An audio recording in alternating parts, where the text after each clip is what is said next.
Good afternoon, children. I'm Ryan McGee, and I'm here with Matt Watson. Say hello, Matt. That's me. Yep, that's him. That's a him, Matt Watson. And this is the Super Mega Cast. This is the first episode of the new podcast that we are now hosting on YouTube, and hopefully in the future, iTunes and whatever we decide. Absolutely. I don't think Ryan could have said it any better myself. This is the first episode. The very first episode of Super Mega Cast. Yep. And we are here to talk about... What are we going to talk about, Ryan? Well, I kind of had something on my mind, Matt. You know what that something is? What is it, buddy? A segue over to this conversation about God's Not Dead 2, which you and I saw in theaters a few weeks ago. Yes, we did. The reason we went to go see this is because basically it just looked like one of those fun bad movies. And we're not necessarily saying it's like bad because of the religious aspect. It just looked like a bad movie. Like regardless if you're religious or not, whatever your religious affiliations are, when you see the trailer for this movie, you're like, God damn, that's bad. I love how they included within the movie just the only black guy in the movie, not the only black guy, but the main black guy, I guess, in the movie had an African accent. Oh, yeah. The Asian kid, stereotypical Asian, he's very smart. He's like, how do I find God? How do I? He was like, I have 147 questions about God. I know, it was ridiculous. And then there was I'm sorry guys, spoiler alert if you're planning on seeing it. So turn the podcast off now if you don't want those little virgin ears to be spoiled by these God Not Dead 2 spoilers. But the Chinese guy gets into a fight with his dad. And it's all in Chinese. So basically, it's pretty much you dishonor the family. It's that exact conversation. Ryan's not even making that up. And then the dad slaps him and disowns him. But I went to use the bathroom, so I got up. Yeah. And I went to use the bathroom, and I'm like, I'm taking my pee in the restroom, and I'm like, man, this movie's bad. And then I'm like, where's it going to go from here? And I walk back in the movie theater, and it's just they're speaking Chinese. And I was like, what? What's going on? And he was kind of upset because, as some of you know, Matt speaks Japanese. He's not fluent, I guess, but you can hold a conversation, right? It's enough to hold a conversation. But let's have a little test real quick. No, thanks. Ryan, I don't want to... No, just a little... Here we go. I'm going to ask you how to say certain things. No. Okay? What? Here we go. Are you ready? Yeah.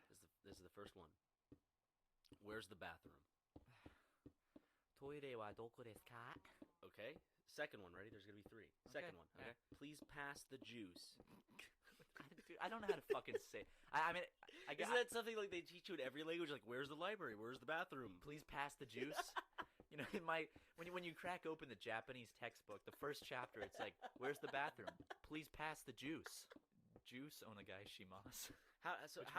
When did you start learning Japanese? I was in 10th grade in high school. I had a friend that got me into it, and contrary to popular belief, I didn't start learning it because I liked anime. I don't even watch anime, surprisingly. Yeah, you watch shows like Better Call Saul. Yeah, which is fucking fantastic, and I can't wait for the season finale next week. I still need to catch up, but back to what you were saying. Yeah, so, it was just there were some games coming out in Japan, and I thought it'd be cool. I started watching some press conferences that were in Japanese, and I was like, whoa, I should I kind of want to learn this because I had a friend that was learning it, and he was like, yeah, do it, try it. It's fun and easy. So I tried it, and it was really fun. And I was I liked the way it looked, and I liked the way it felt when I wrote it. It made me feel like a new man. Yeah, you don't really practice as much as you were practicing for a brief period here. You were getting into it more, and now I don't see you practicing. At least I don't see you practicing. It's on and off. It's I go through phases with it. It's oh, I want to get good at it now. I mean, I'll practice it for a few weeks, and then I'll get busy and forget. I'll probably start doing it again soon because we might be doing a little trip to Japan. I was going to mention that. Yeah, we're hopefully gonna take a trip to Tokyo. Hopefully you can be somewhat of a tour guide to me since dude, I would be honored. I know Ryan. jack shit. So that is something that is on our dinner plate, possibly coming up later this year. And if we do that, don't worry, we will make many a video and do a lot of recording in Japan. So no one will miss. It's like you guys will all come on the trip with us, right, Ryan? Exactly. Okay, we're actually gonna hold a contest. Whoever can say every number that has ever existed within a 10-second period gets a free ticket to Tokyo. Oh, yeah, that's awesome, dude. Mm-hmm. Upload your videos. Now, here's a stipulation. you can't be a smartass and say the exact thing that I just said. That's what I was just thinking. I'm Exactly. like, someone's gonna upload a video. You literally have to count all of the numbers that exist. But Ryan, isn't that impossible? Look at you. You're smart. You're I'm catching on, dude. They're catching on. Dude, they're not as dumb as we thought they were. Sorry, guys. We love you. Yeah. Okay, let's get something straight. Like, we joke around and shit, I'm not going to say those are characters. That's us. That's us joking around. But hopefully y'all don't take shit too seriously because we're just having a good time. We're joking with each other a lot. We hate on each other.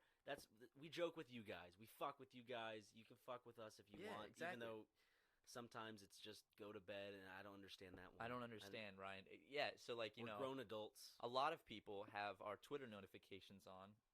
Like hundreds of people do. So whenever Ryan and I send out a tweet on either one of our accounts or anything, people get notified immediately on their phone. And if you're listening to this, maybe you do it. If you don't, maybe you should turn it on so you always know when we're tweeting about when we're pooping or something like that, right? No, never. Ooh, sorry, I almost burped through up there. Ooh. I held it back. But back to what we're talking about. So a lot of people have our Twitter notifications on, and basically, like, people forget two things. They forget, one, that time zones exist, and they forget that we're not in middle school and we don't have bedtimes. So if we tweet anything past the hours of like 9 o'clock at night, people on the East Coast or like in Europe, they'll be like, go to bed, guys, stop tweeting, go to bed. It's like, I'm not.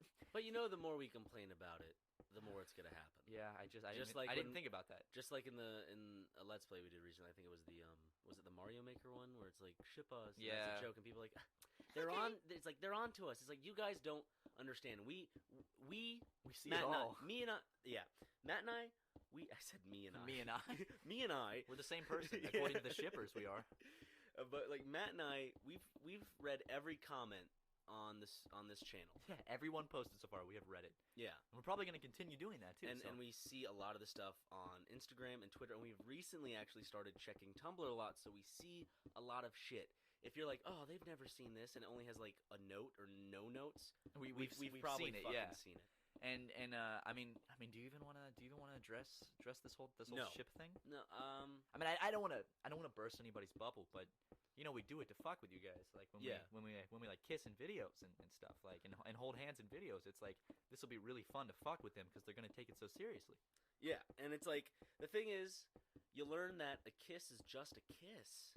It's an amazing thing. There doesn't have to be any emotion behind the kiss. There doesn't have to be any emotion behind holding hands. Ryan, wait. How can you?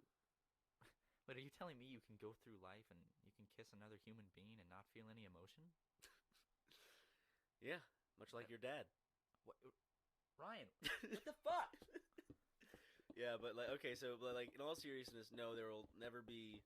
There's not a chance in the world unless there is a gun held to my head that I will suck Matt's dick. Now I can imagine someone now listening to this podcast going into their parents' bedroom, pulling out the gun, and looking up our address. Well, actually, guys, I hate to break it to you, but even if you look up our address, you're not gonna be able to find us because Ryan and I, we're packing our bags and we're moving out. The first time you came and visited, you stayed for a month. Were you only supposed to stay like a week or 2 weeks?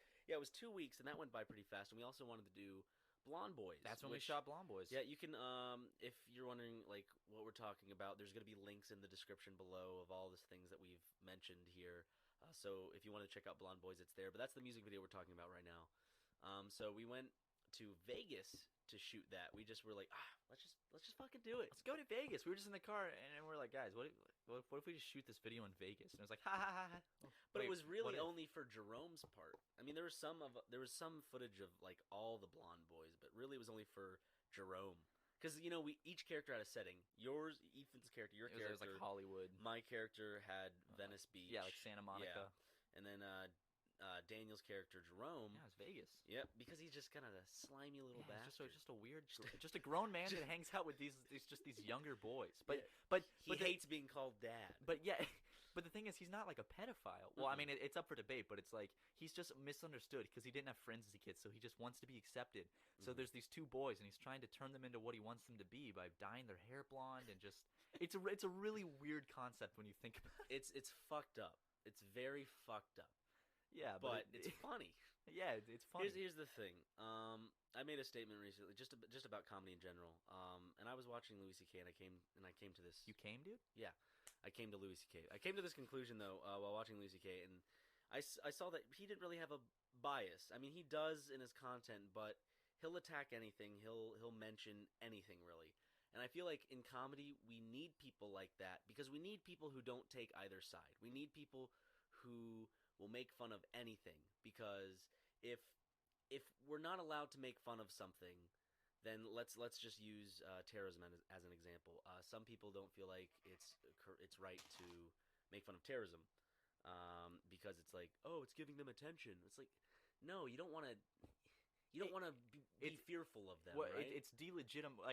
Like when it's the ISIS video that we did. Yeah, exactly. Basically, what it does is like when you take people look at it the wrong way. When we make fun of something like ISIS, basically what it's doing is it's not like taking something horrible and just making like a joke. It's not laughing at that horrible. Yeah, thing. Exactly. Which is what people misunderstand is they think that we're just laughing and being insensitive and laughing at the horrible thing, like the bad things ISIS do. Because I mean, they're pretty bad. Yeah, right? They're very terrible. I mean, we can all agree on that ISIS is bad. Yeah, I mean, let's have a show of hands. I hope most of them are up. There are 2 hands raised in this room, and they're ours. So, but basically, what it does is it takes these these awful things that want to be taken seriously, and it delegitimizes them, and it just mocks them.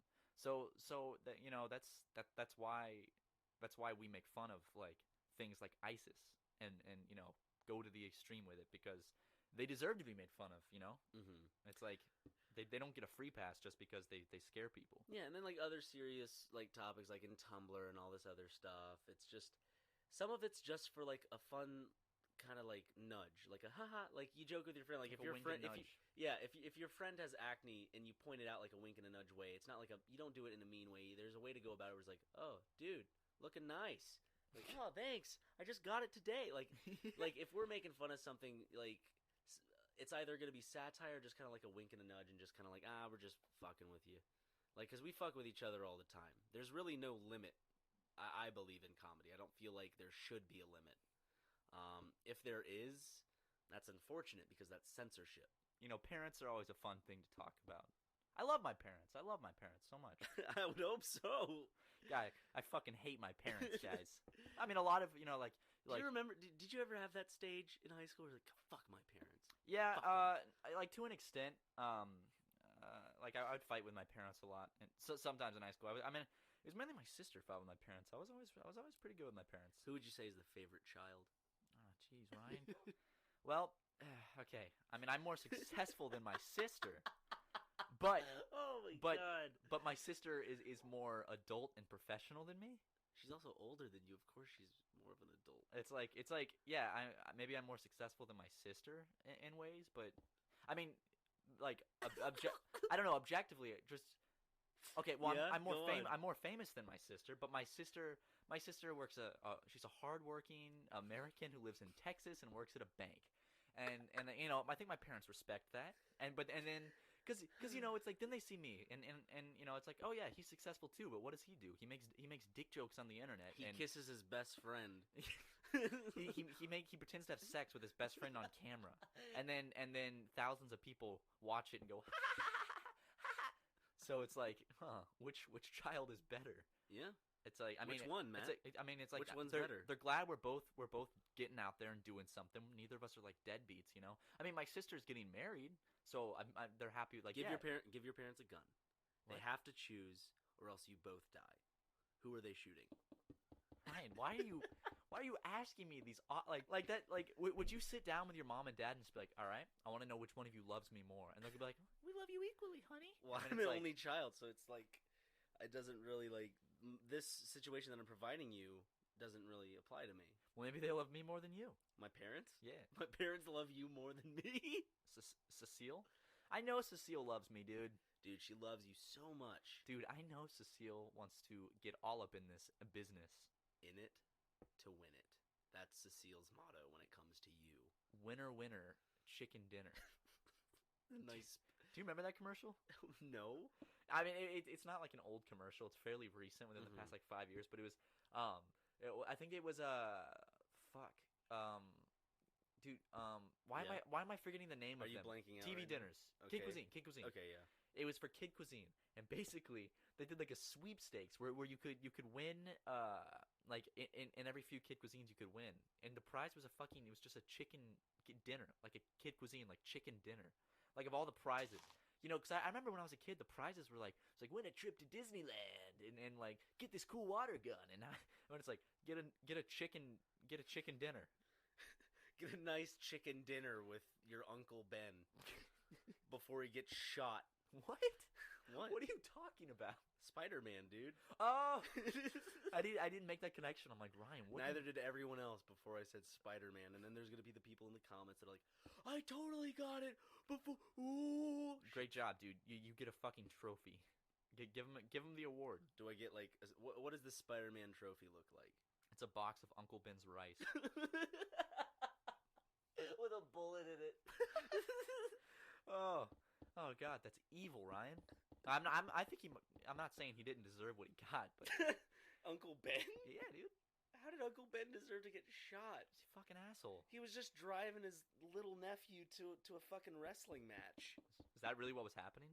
Well, he was driving him to the wrestling match, and then he was apparently waiting on him to get out. And then some guy that robbed the wrestling match area. Oh yeah, shot him. It's been a long time since I've seen Spider-Man. Ryan, do you mind if I jump on a Segway real quick? Yeah. And you can climb on my back, and we can segue into another conversation. Okay. Yeah. Let me just hop on real quick. Okay. Okay. My back. Yep.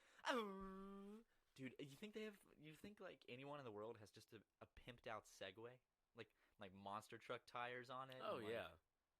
We could Google that shit right now. I bet you we'd come up with something. Let's Google it then. Okay. All Go ahead and Google it. We're now actively Googling. What do you want to look up for the Segways? Just cool Segway. Yep, he's typing in cool Segway. Wow, all I can say is these are anything but cool. You typed in cool Segway and a bunch of pictures of those fucking hoverboard things. What is this thing? What is this? It looks like something you would use in your garden, like a little. People have no idea what we're looking at right now. Why are we reacting to this? Yeah, I didn't think about that. They can't see anything. Guys, just imagine a weird-looking Segway that looks like a. Imagine a motorcycle seat. It looks like a baby stroller. Well, think of Yoshi with wheels. That's what it looks like. Yeah, that's good. That's a good example. It is. I mean, dude, I'm gonna break the fourth wall. I mean, excuse me for doing this, but yeah. It's dark in here. It's dark in this room we're recording in. It's pretty dark, yeah. And it's making me think of like you know what I hate is like restaurants. Yeah. Specifically the Cheesecake Factory. Really? No. I love good food. Okay. But I hate restaurants that turn their lights down so low that like you can't. It's like I'm straining my eyes to see anything. Like you go into the Cheesecake Factory and it's like a power outage happened and they have everything lit with candles. It's just like I want to be able to like just see everything. I get there's that whole thing where it's like, oh well, if it's dark things taste better. Oh. Well, yeah, there are restaurants that actually do the whole like lights off thing. Yeah. Yeah. There's a lot of those kind of gimmicky places and businesses. But one that I actually really would like to try would be one of those. Oh, what are they called? They're like meditation water tanks or something like that. Oh, yeah. It's like the sensory deprivation. Yeah. Tanks. Oh, I want to try that out so bad. Rhett and Link did it in a video a while back. Oh yeah, I've seen the thumbnail to that video. Oh wow, dude, look at you, the king of thumbnails, dude. You get around. Yeah. Yeah, but it's like maybe we could do that for a video. If people want to see that, maybe we can do that. I don't even know how much it would cost. Are they expensive? Because there's a place near Los Angeles that does it. I know that. Well, we could see. For people that don't know what we're talking about, it's like basically this tank you get in that's filled with water and it's pitch black, and basically it's just like it's like a I don't know if it's therapeutical, but it's like it's a little kind of meditation thing where you're just deprived of like all your senses. So yeah. so it's like a very just strange experience where it's just silent, pitch black. I think like I would have some sort of fucking panic attack because of claustrophobia. Yeah, because you're in a black tank filled with water and you can't hear or see anything. I don't think I would like it. We can go in one together. I mean, I think that would defeat the purpose of sensory. Can they fit two people? I'm a small guy, Ryan. Yeah, that's true. You could curl up around the outer rim, and then I could be in the center. Just imagine. That would give me a panic attack more than anything. Could someone actually sketch that up, like with crayon?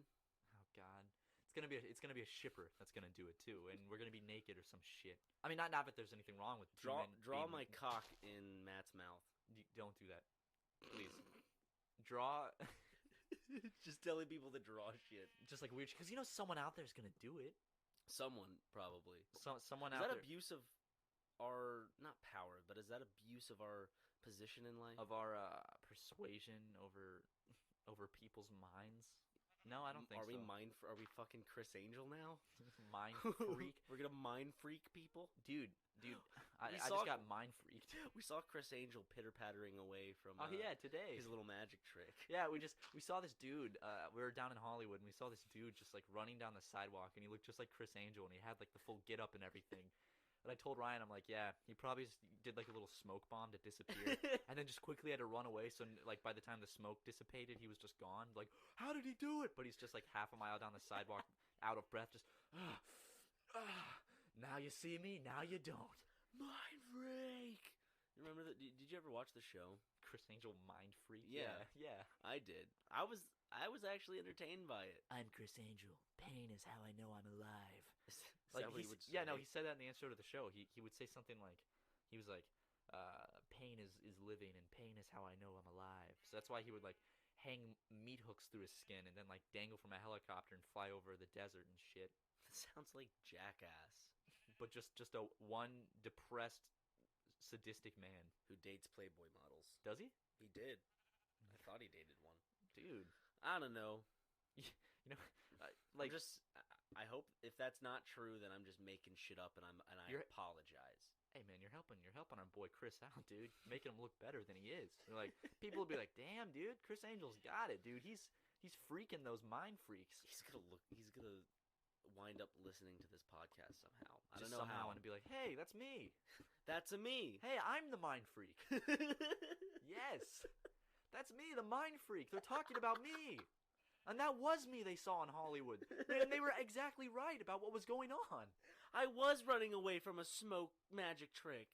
Smoke magic trick? Smoke magic trick. Like Chris Angel, like the master magician himself, and he's doing like fucking gimmicky smoke magic tricks. What if he kept doing episodes, and like he would like fucking pull rabbits out of hats and shit? What if he did that? Is this your car? That's the one. Those are the one tricks that I don't like watching on TV. I hate watching card tricks on TV because they so faked. They cut it, and I'm like, okay, stop with this. And sometimes they do it in a single take, but I'm not that impressed with card tricks. Okay, I'm not that impressed. Like I used to start to like do them myself, and then when I figured out the secrets behind them, it just became the magic goes away. And it's not magic. Okay, there are some fucking amazing magicians out there. I have seen them like in person do some fucking crazy magic tricks. And Chris Angel, I'm not like saying he's not legit, but I mean like I saw on his show where he like picked a guy, like he did a pick a card thing, and then it was this guy that's just a bald dude, and then Chris Angel pulls out a switchblade and just cuts the back of the dude's head open and just pulls the card out of the guy's head, and he's like, "Is this your card?" Yeah, thanks for cutting a hole in my head, Chris. And it's like, how do you expect people to think that's real? Like, on TV? Like, no. Thanks for cutting a hole in my head, Chris. Like, he just slit the dude, like, he just takes it like a box cutter and just, like, in the back of the guy's head and just pulls a card out. And maybe Chris Angel actually is magic. ATM. It's a little card ATM. Chris is like, shit, I forgot my cards. I gotta just keep pulling 52 cards out of this guy's head. But like, okay, like say that is real. What's the guy gonna do? Be like, oh, well, yeah, that is my card, but you fucking cut me open, Chris. Like, oh yeah, have a good day. Okay, Chris, I need to go to the hospital. And then Chris, now you see me, now you don't, and then the guy has to pay his own hospital bills because Chris does his magic vanishing act. In smoke. It goes up in smoke and he runs away. He goes bazinga and he throws down a big smoke screen and then takes off running down the sidewalk. Just picturing that. I'm just sorry. This grown man child with eyeliner running down the sidewalk, screaming bazinga, throw down a smoke bomb. Ryan, I mean, guilty as charged. I used to like the throw down smoke bombs and run away. Yes. But I also like the Big Bang Theory. No, I'm sorry. I liked it. I used to like it. I used to watch it with my parents. Well, that doesn't mean you liked it. Well, I mean, Or I was did you entertained enjoy it? by it. I mean, it wasn't my favorite show, but my parents liked it, so I'd watch it with them while we were eating dinner back when I was in like high school, and I thought it was entertaining. I love Shellman. Well, it's very popular to hate the show. I don't like the show personally. I don't like its quality. I don't like its writing. The characters, I personally just don't seem. I don't know. I'm not interested in the show. Yeah, no, I understand. But that. there is this giant culture around hating the show. Because they make it easy. They make these jokes like, it's like that was. That's not what Aquaman would do. Yeah. If Superman had a fucking pie chart, I have I Asperger's. don't know in what situation that sentence would be uttered in a fucking comic book. What is it? What did I say? Superman's pie chart? Aquaman's pie. Dude, I don't know, Aquaman's dude. pie chart. I spaced out for a minute because I was trying to think of some of my favorite Big Bang Theory episodes. I mean, there's some good ones, right? There's so many. Okay, well, I mean, you gotta give them credit on the fact that like the guy that plays Sheldon, Jim Parsons, I think is his name. Yeah, dude, like he has millions and millions of dollars from playing this dude. So it's like the writers are rolling in it, all the actors are rolling in it. Well, isn't Chuck Lorre behind? Yeah. This. Yeah, so yeah. The same guy with like 2.5 Men and all that. Damn, dude. He has a good eye for shit. Well, okay, let me. He has a good eye for money. Shit, yeah. Yeah. Okay, I said it. Dude, when you said 2.5 Men, I've never personally watched the show, but I have actually. Charlie Sheen or Ashton Kutcher version? Charlie Sheen. I don't like Ashton Kutcher's as an actor. Ashton Kutcher's. Careful, he might punk you. No, I don't know. Like, I don't feel like. What are we afraid of? Ashton Kutcher's actually gonna fucking listen to this podcast. Dude, he's a huge fan of Super Mega. What are you talking about? He loves watching Let's Plays. Oh man, God, I saw the fucking Apple movie where he played Steve Jobs. Yeah, was it good? No.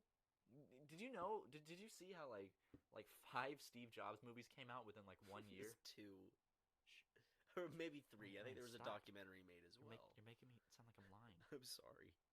It's just a fib. No, it's not. It's just a rumor, Wade. I saw. It's from VeggieTales. Oh yeah.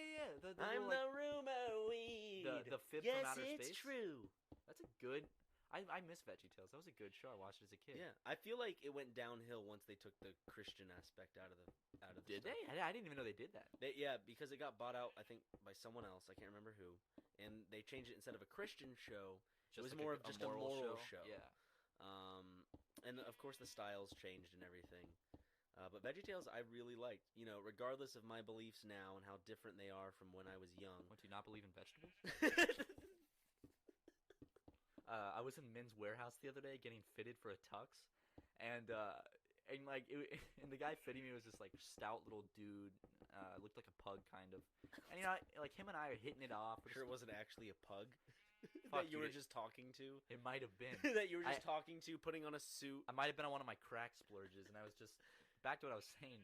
The dude, like we're hitting it off, we're talking, and he's like, he's a real short guy. He's like, boy, you're tall. And I was like being witty. I'm like, thanks, I've been practicing. Silence. The dude was just silent, and I was like, that was a bad joke.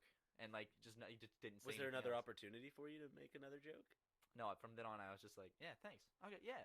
Did he try to make jokes? No, he's just put your arm. And then I'm like, yeah, I'm from South Carolina. Oh, you don't have the accent. I'm like, yeah, because that's what everyone says when I say I'm from South Carolina. Because everyone else that's not from the South. Yeah, they expect everyone from the South to have. To sound howdy, partner. Sound like Sandy Cheeks or something. I know. It's just that's okay.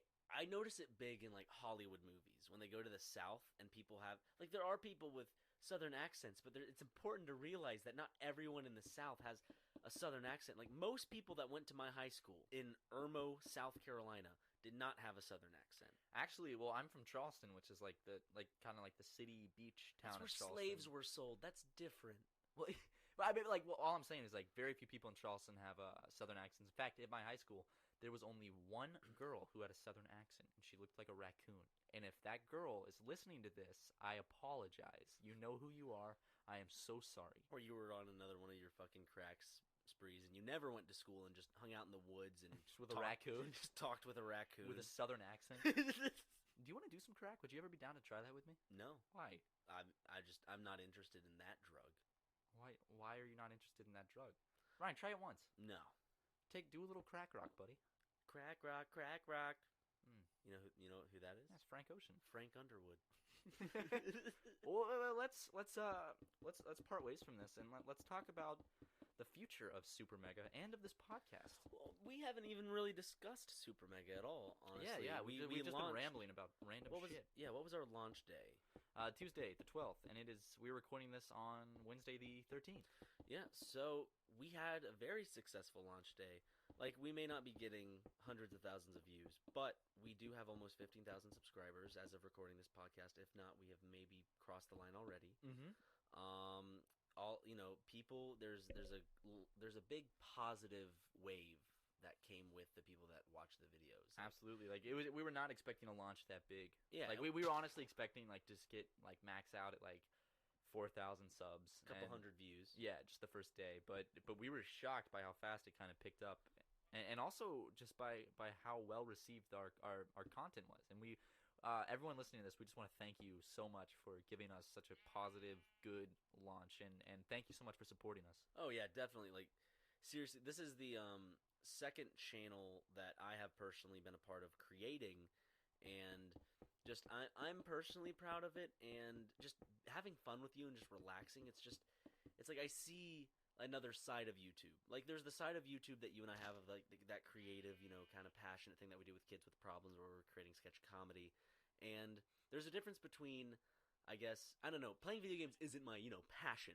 Yeah. Filmmaking is what I love, and I love that. But, like, doing this and chilling with you, it's great. It's like, it's building a community and being able to have fun and entertain others at the base level of it is very both rewarding and fulfilling. Absolutely. And it's like being able to call this our job, to be able to entertain you guys. It's an honor, and it's really fun. Yeah. And honestly, we're having way more fun making content for this channel than we thought we were going to.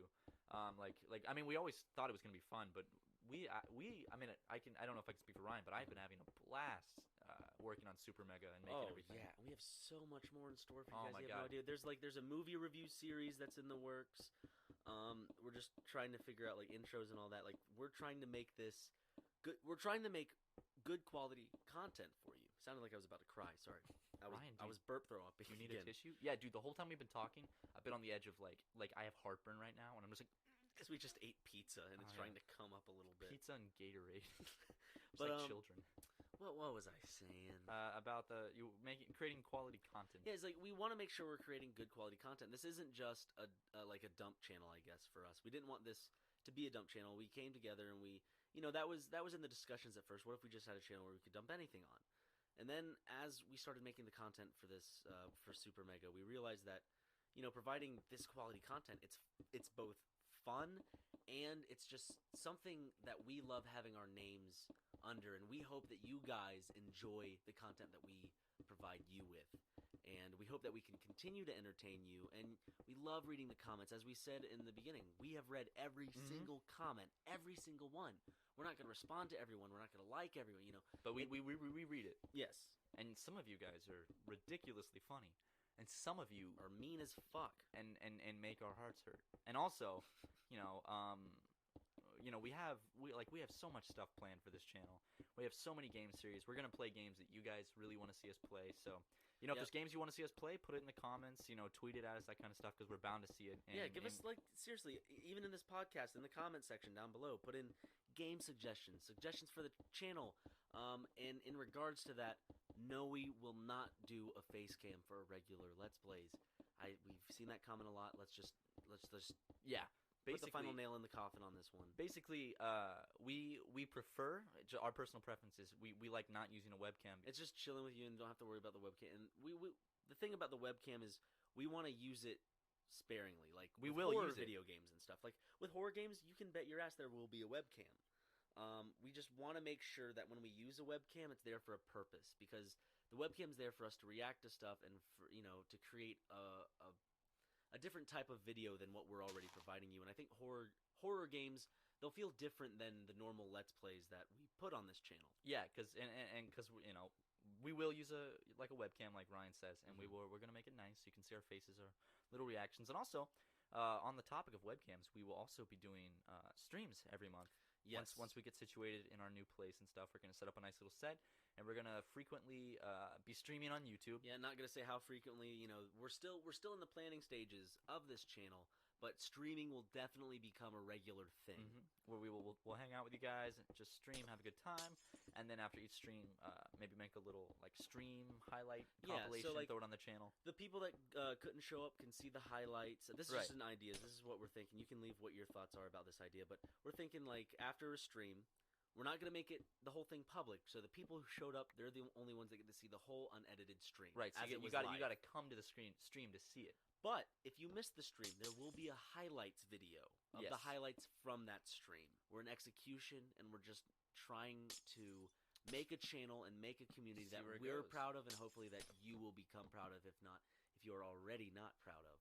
Yeah, we're really excited just to start growing this community with you guys, and you guys are a good group of fans, and we love you, and we're so appreciative of you, and we will continue to show that in future videos.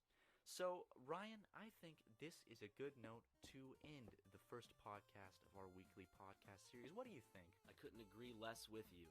More with you. Oh, okay. I was about to say that. All right, guys. So thank you so much for tuning in to our first podcast. We are going...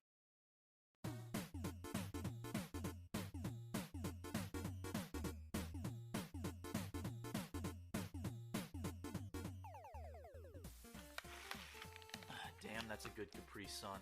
I've had better. Okay, well, thanks, guys. Welcome to the fucking podcast. This is episode 2. We got Matt Watson. That's me. We got me, Ryan McGee, and a special guest. Hello, everyone. My name is Frank Jeffsey, and in today's special podcast, we are going to be talking about things. First thing I want to talk about is memes. So, have you guys... What a have you segue, gents, Frank. Have you What find a fucking gents segue that seen was. any good memes recently? Dude, Frank, the one reason we wanted to have you on this podcast was to talk about memes. And, like, we're not even a minute in, and it's just jumping straight into the memes. Well, because we've got to get to the meat of the subject. And Well, so, okay, I came to pick you up, Frank. Yeah. To bring you over to our luscious new apartment. which is beautiful. Yeah, by thank the you way. very much. And you were talking about memetics? Yeah, memetics is the actual term for memes that What? we shorten up. Yeah, it's called Wait, really? memetics. Yeah. The actual study of memes is called memetics. Wait, there's an actual study? Yeah, it's an actual scientific term that people like found in the last 50 years. They're like, hey, memetics, that's a cool, interesting cultural trait movement sort of stuff. It's basically like units of culture, and that is what a meme is. And then on the internet, people were like bringing it up like, oh, so pictures with like words on it are memes? It's like, no, it's like things that certain traits that internet characteristics have that people replicate are memes. So memes are basically like weird, contagious viruses that exist in people's subconscious that like grow and fester over periods of time. So it's like, Dude. yeah. So You're explaining this in the most just beautiful, delicate way possible. We have the fucking meme professor himself. yeah, like Dank Jav Memes. Dank on here. Jav Memes is my professional name. Look that up on Google. You'll get all my LinkedIn information. Do you have a LinkedIn? No, actually I did. I think I actually have a LinkedIn. I had a LinkedIn, and I added like a bunch of music industry people onto it, and it's kind of useless. Did any of them add you back? No. Who did you add? Like, what did you add? Like Kanye West? No, it wasn't like Kanye. It was like A&Rs or people that looked for music. But like, fuck that. I ain't about that life anymore. I'm all about the meme life. You've thrown away your music career for internet memes. Yeah. Garfield, lasagna. Yeah, lasagna. Like, I noticed that sort of shit. Like, little things like that. Like, they permeate through culture, and then people bring them back. Like, when we did the Simpsons video, we were on the edge of evolving a meme, which is now the Simpsons. Like, they're everywhere now. Everyone wants to meme the Simpsons. Like, the fucking Marge crumping became a huge meme for like a week. But we were on the verge of, it's called like memetic genesis or something, where it's like right before a meme evolves, like you have to mutate it so that it evolves in a way that people will be easily to like spread it, because it's all organic. Like, it's like a virus. Like, that's why I look at vaporwave like an organic virus that just infects people. Like, once they got the idea of it and I mutated the vaporwave meme, people were like, oh, it's more accessible to the mainstream, and now everyone is putting Roman busts and purple lights everywhere. Frank, dude, how do you know so much shit about memes? Like, He looked it up on the internet, dude. Yeah, He's a it's called fucking professor now. Yeah, fucking Wikipedia. You know what I hate about college? Like, when they'd be like, oh, don't cite fucking Wikipedia. It's like, fucking I Wikipedia hated is that. everything. I hated that. They're like, yeah, Wikipedia is not a credible source. Everyone gets their information off Wikipedia. Yeah. Just because anyone can edit it, like. Well, it's not that true anymore. Yeah. It's not like anyone can just go fucking change a page. Because there's mods that like keep it really. Someone made a Wikipedia page for me back in 2012, and within the first minute they deleted it because I wasn't significant enough. Really? Yeah. And I screenshotted it, so like if I ever get a Wikipedia page, but yeah, it said like insignificant. I was like, holy shit! What a like, fucking slap to the face. I know. Ouch. I need You to get more should prove 'em significant. wrong. Yeah, that's what I'm trying to. If I ever get a would you guys ever want a Wikipedia page? Yeah. Yeah, of course. Yeah. I feel like your best shot right now at getting a Wikipedia page is like getting an entry in the official memes, like definition, like Wikipedia page. That'd be really nice. Like basically there'd be a little subsection of the page about memes about like Professor Dank's Contreras memes. and like his contribution to the study of memes and the field of meme science. There's actually fucking people that are meme historians, and they get paid to like. What are you no. Yeah, they do. I've seen a Frank. couple, and it's like this. I'm gonna look up right now meme historian. Yeah, meme you historian. keep talking. I'm gonna look it up. There was right now. there's actually an article Fucking- about this one chick. She has like blue hair and like the female fedora glasses, and she's like, "Hi, I'm a meme historian." God, And like so can just anything be a job title these days? well, yeah. What are we doing? Okay. Perfect point proven right there. That's a good one. I looked up meme historian, and that aliens guy came up. That's what's popular right now. But I know there are people out there who like the whole like meme the I can't has cheeseburger thing. Like they they started the whole like, oh, let's start historically looking at memes and see where they evolve from. Oh yeah, there. know your meme. Yeah, know your meme. So I- that's like another one of I those. like them on Facebook, and I always see like basically just like news articles about like trending memes popping up. Let's talk about old memes because we've all been on the internet for a while, Yeah. and basically like thinking back to some old ass memes. Like one that I remember a lot was the old Legend of Zelda game for the CDI. Oh yeah, all the fucking YouTube hoops that exist. Yeah, I and I it was love like, that shit. I wonder what's for dinner. All that shit. Remember that? Yeah. Ryan, do you know what we're talking about? Not at all. Did you ever do the YouTube poop memes? Like those are huge. I don't know. They're I know great. what YouTube poops are. Yeah. I'm not into. I'm lost. Like it completely. started off with that. Like people were just like, oh, taking all old footage of like Nintendo's like cartoons, and then they were editing it in like certain ways, like Mama Luigi. I hope like, she made lots of spaghetti. yeah, like it's that random shit yeah. like that. But like the thing is, like it became a meme in a way where like it affected a bunch of people where they're like, I want to make art out of it. I don't know why. And then like a shit ton of people start like coming together to create art over like just random obscure just like images and videos and stuff, and that's where the meme starts. It affects everyone's subconscious where it makes them want to create art of that art, and it's like it grows from there. So they're becoming a legitimate thing, but they're stuck with the name memes. Yeah. Well, like memes. That's memes done. It's short for memetics, which is like memes is short for memetics. Yeah. Like memetic, no. Yeah, it is. Memes came first Ryan, before memetics. Ryan, No, Frank, memetics came first before memes. Frank knows what he's talking about. Yeah, dude. it was done by Richard Dawkins, who's like this like What? The atheist? Yeah, No, he fuck. invented memetics in like the 70s. No, okay. What? Richard. You're telling me Richard Dawkins like just basically coined the term meme? Yeah, like What? back in the 70s, like before anything was even a thing. It was like more of a cultural thing, like fucking wearing bell-bottom pants and having an afro was considered a meme because people were Oh just my like, god. Is he right? Is he right? please. Okay, here we go. Memetics is the theory of mental content based on an analogy. Sorry, I can't read. I'm stupid. With Darwinian evolution originating from the popularization of Richard Dawkins' 1976 book, The Selfish Gene. The meme. Yep. Yeah, he's right. Wow. To a Frank, gene has conceived like, a unit of. Damn. I never. What? I never would have expected Richard Dawkins to have like Yeah, he helped invented the meme. memes come along. Dude, fucking What? 99% of the internet doesn't understand like you've just opened my eyes to the whole world of like the sub level, the like just everything within the meme. Like there's so much within it I never knew. Meme is evolution.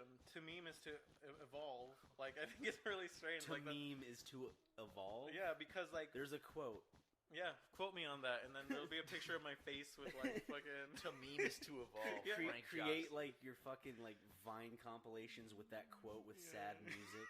To meme is to evolve. What am I gonna put with Vine compilation and sad?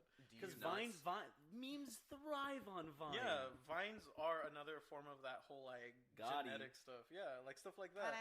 These nuts. Sometimes when I hang out with people, they just quote memes, and it's like, what the fuck's going on with society? That's Dude. honestly to a T. It's cool. I love you guys. You mad, bro? Am I? It's a meme. Oh, I didn't know You that. mad? Yeah, like Bad Luck Brian. Dude, it's one of the rare Pepes. What the fuck is that? Frank, what do you mean you don't? What? You don't know what Pepe is? No, I fucking love Pepe. Oh, dude. For a second, I was like, wait, you mean the meme man himself? What? Yeah, it's called acting. Ow. Dude, Frank, you're a fucking good actor, man. Thanks. I actually learned how to act from a transgendered black woman who used to do heroin and prostitute herself. She'd always call me an angel. She'd be like, "Don't let you." she'd be like, "Don't be afraid to soar, my angel." And I was like, "Cool." But she ended up hating me because I would ditch her this class. acting class. It was really weird. It was like a bunch of like fucking like middle class white kids like wanting to be like Disney Channel stars in college, and I just showed up and I was like going through this weird phase where I'd wear like trench coats and like fucking beanies and just like really disgusting. So you're not getting hired. You go to a place that works with like Disney kid type people. You know, it was in trench college. coat. It was in college. Yeah, I went to Cal State Long Beach, which is a school in Long Beach where I picked up my marijuana addiction. There we go. And I lived in Snoop Dogg's old house once. That was really cool. What?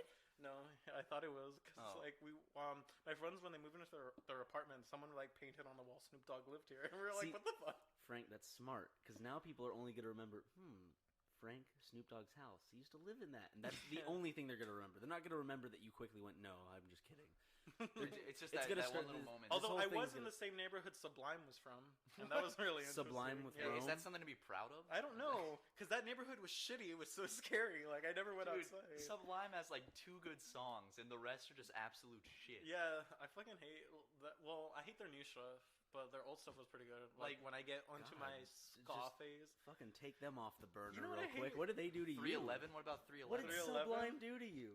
It's a long bad. story. It's just a It's bad like- band. It's a long God. story. Honestly, me and Sublime have a history together. There's always a Sublime. That you have a I history choked together. on my fucking Capri Sun. I'm so sorry. I It's was okay. laughing and I choked. No, it's on because it. let's just say during very crucial, sad moments in my life, a Sublime song was somehow playing on the radio at the right time. Sometimes when I upload videos, people be like, "Holy shit, I was doing that just thing right now," and then you made a video about it. I'm like, "Yeah, it happens." Like my Simpsons wave. Like when I made Simpson wave, people were like, "That was like a thing that was about to blow up," and then I made it, and now there's more Simpson wave out in the world. Dude, Simpson Wave it's blowing up, and I think that you definitely gave that genre a little kickstart. Yeah. But, yeah. On what you were saying a minute ago, something weird is I've always had this thing, and my dad does too, where it's like I'll think of something like an episode of a TV show, like within the same day I'll see it on TV, and it's Yeah. like I've always done that, and it's so fucking weird. It's that's called synchronicity. That's a Carl Jung invention. He studied with Freud, who basically set up modern day psychology. But Carl Jung, he was into synchronicities, which was like coincidences or stuff like that. And I really fucked heavy with that for a while in my music. I could be like, "Oh, we're like, here's a synchronicity between you and I. Our birthdays are really close to each other, and we both had projects named Kids with Something." Because I had kids without instruments, and he had kids with problems, Oh, and I thought that was shit. a synchronous moment. Frank, you're sending bullets through my universe right now. You're Yeah. blowing it to pieces. That's what dude. happens. Like I'm really into quantum physics and stuff. Like if you read up on quantum physics, it says like there are infinite number of possible universes and realities that exist, and we all exist in like little slivers of just time where we all exist at one point together, and we're making a podcast in this point of our existence. Stop! You're together. scaring me. Stop! Oh, I'm sorry. You're breaking my brain right I'll now. talk more about. Let's see. Get back to the memes, Frank. Yeah. Well, let's see. What's my favorite meme? You know what I hate? I fucking hate long boy memes. It's like someone. is that? What's a long boy? Yeah, it's just like someone Frank? uploaded a cylinder and they're like, "He's long," and people are like, "Oh, great meme." It's like Dude, I stupid don't- shit like that. Like, you know what Okay, I love? just fuck long boy memes, Frank. Yeah, Frank quote Johnson. me on that. A lot of quotables in here I hope so. from the meme master himself. Dude, you know what I love? When, like, I've seen this before. Like, the people I went to high school with and stuff, on their Facebook, they like when they try to turn themselves into a meme. Oh my god. Where they'll take like a funny like selfie of themselves and put a caption on it that's just Yeah. like really bad, and they'll be like, "Go ahead, guys, make your own." Okay, speaking of stalking people from high school, actually there's a Playboy playmate who used to go to my high school, and I only ever seen her and talked to her once, but she was cool. She was dating Hugh Hefner's What? son. Yeah, and And- Watson. Yeah, Ryan? No, but for real, she was dating Hugh Hefner's son, but they broke up because he beat her. And it was like a huge public thing. And I was like, wow, she's the most famous person from my high school. So maybe... What an uncomfortable thing to laugh at. Yeah, well... He abused her. Yes! Oh. That's funny. Speaking of fucking, what's the word? Spatial abuse. I was watching a Bobby Brown music video this morning, and he beat up like Whitney Houston. I don't know if they're together, but the music was good. Holy what do you mean shit! You don't know if they're together? Whitney Houston's dead. Yeah, well, yeah, so they're obviously not they're together. obviously not together. Does this podcast have a name? Is it just like Super Mega Super Cast? Mega Cast? Yeah. Oh, nice. I can dig that. Yeah, dude. I like the word super and mega because they're both the same thing, but not. Yeah, they're pretty much the like. When we were naming it, it was originally called Sellout Club. Yeah. Because we thought that people were gonna call us sellouts. Yeah. Because we had a sketch comedy channel. Well, yeah, we have and I was a part of we were both a part of another sketch comedy channel, Syndigo, and then after that, Kids with Problems. So it's like we were both known for sketch comedy, and all of a sudden going into gaming, we were kind of afraid people would just call us out. So we kind of wanted to get ahead of them just doing that. And so we're like, okay, why not? Sellout Club. Yeah. And then we just thought on it for a while. And it sounded negative. Yeah, it just sounded negative. So we're like, wait, what's a good name? And then we were like, let's call it Super Mega Happy Playtime or something. And then, it was Super Mega Playtime. Yeah, Super Mega Playtime show. And then and then from there we're like, well, that's too long. We need long. something catchier and shorter and something people can remember. And it's just like, what about Super Mega? It's just two words that mean the same thing. And I like they're very it. catchy. So yeah, it's catchy. It reminds me of Super Nintendo and like the Mega. What was it? No, that was the Master System for our Sega. The Super Mega Nintendo? Yeah, Super The Mega console that Nintendo. barely anyone knows about. Yeah, it's the one that used CDs and had like its own drink dispenser. I want one of those. Have you seen those fucking like they're What? like there's like a soda machine where you can turn anything into soda. I kind of want one.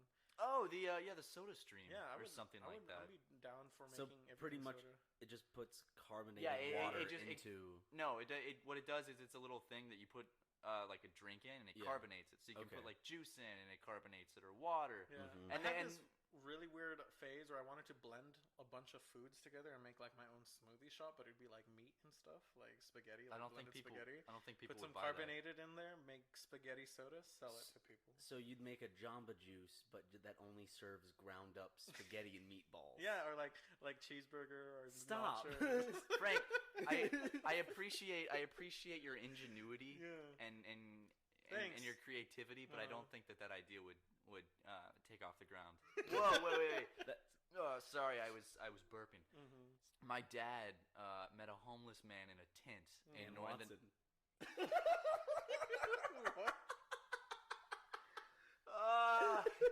It'll never end. It'll never end. My dad met this homeless man in a tent in the mountains of North Carolina. Nice. And he makes like moonshine in the backwoods, and he gave my dad some, and I had some, and it tasted like gasoline. Oh shit. Probably it might have just been gasoline, and this homeless man gave my dad gasoline, and my like, dad what's was some just like, gasoline? Sure. There's a cold case opening right now, and they're coming for you, Matt. Really? Underage drinking. Oh Thanks my for God. No. slurping your goddamn Capri Sun into the fucking I can mic. do it again. Nice. I love those sounds. They give me asthma tingles. I've been doing some asthma shit recently. I did asthma narrative. Wait. ASMR? Do Yeah. you legitimately call it asthma? Yeah, I just call it asthma. It's easier. ASMR takes too long. Asthma is the pop name. It's easier. Like Asthma. Okay, I mean I could see it. Yeah. I mean, I want to do more asthma stuff, but I'm not sure if it's kind of weird, like, because I don't get tingles. It is weird. I've never watched an asthma video and I No. was like, oh yeah. Like, I watch them and I'm like, I have ASMR and I get Jealous. tingles and it's fucking awesome. maybe it's because you're more superior to me in the evolutionary scale of life. I don't know how that would make me more superior. Like what evolutionary benefit does ASMR have? Probably something like if there's predators coming, you're like, oh, my spidey senses are tingling, and you're like, oh, wait a second. "Ugh, I'm like What was that thought? ASMR with what, predators? You never know. What? Yeah. Like predators, like in Predator Like a versus snake. Alien? They're snaky. Oh, I thought you meant like the predators for, like from Predator versus Alien. No, I'm, like- I'm just imagining like being out in the woods as like a caveman, and then there's like a tiger, and he's like, "Hey guys, today I'm gonna be stalking some prey." And then the caveman And then starts he gets his freaking tingles, out. and he's like, "Oh, I gotta get out of here." Uh-oh. See, that's what evolution's all about. Memes. Dude, wait, bringing it back full circle. Yeah, because memes is everything. Memes is everything. There's Memes. another great quote from Frank Johnson. Memes Memes is everything. You You know, it's funny. I actually read this book on how to get people like invested in art. It's called Riveted: The Art of Seduction or some shit like that. That sounds like just a creepy pickup book. Yeah, like, actually, it's not seduction. The art of being enthralling. And one thing is to make sure like paradoxical statements, like saying less is more is paradoxical.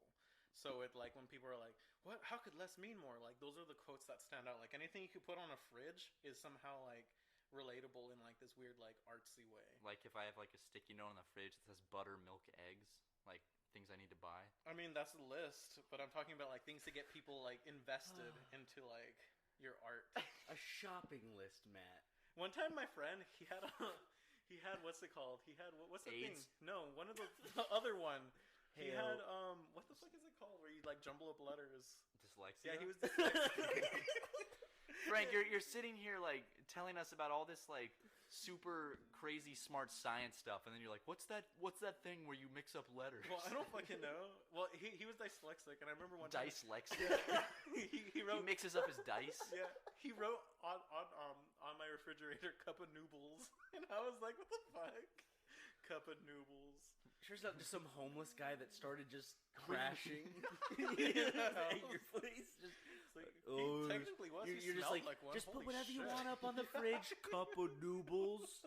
Cup of noodles. It was all spelled all wrong and like it was all just lopsided. No, but for real, He lives in a tent I don't know. inside.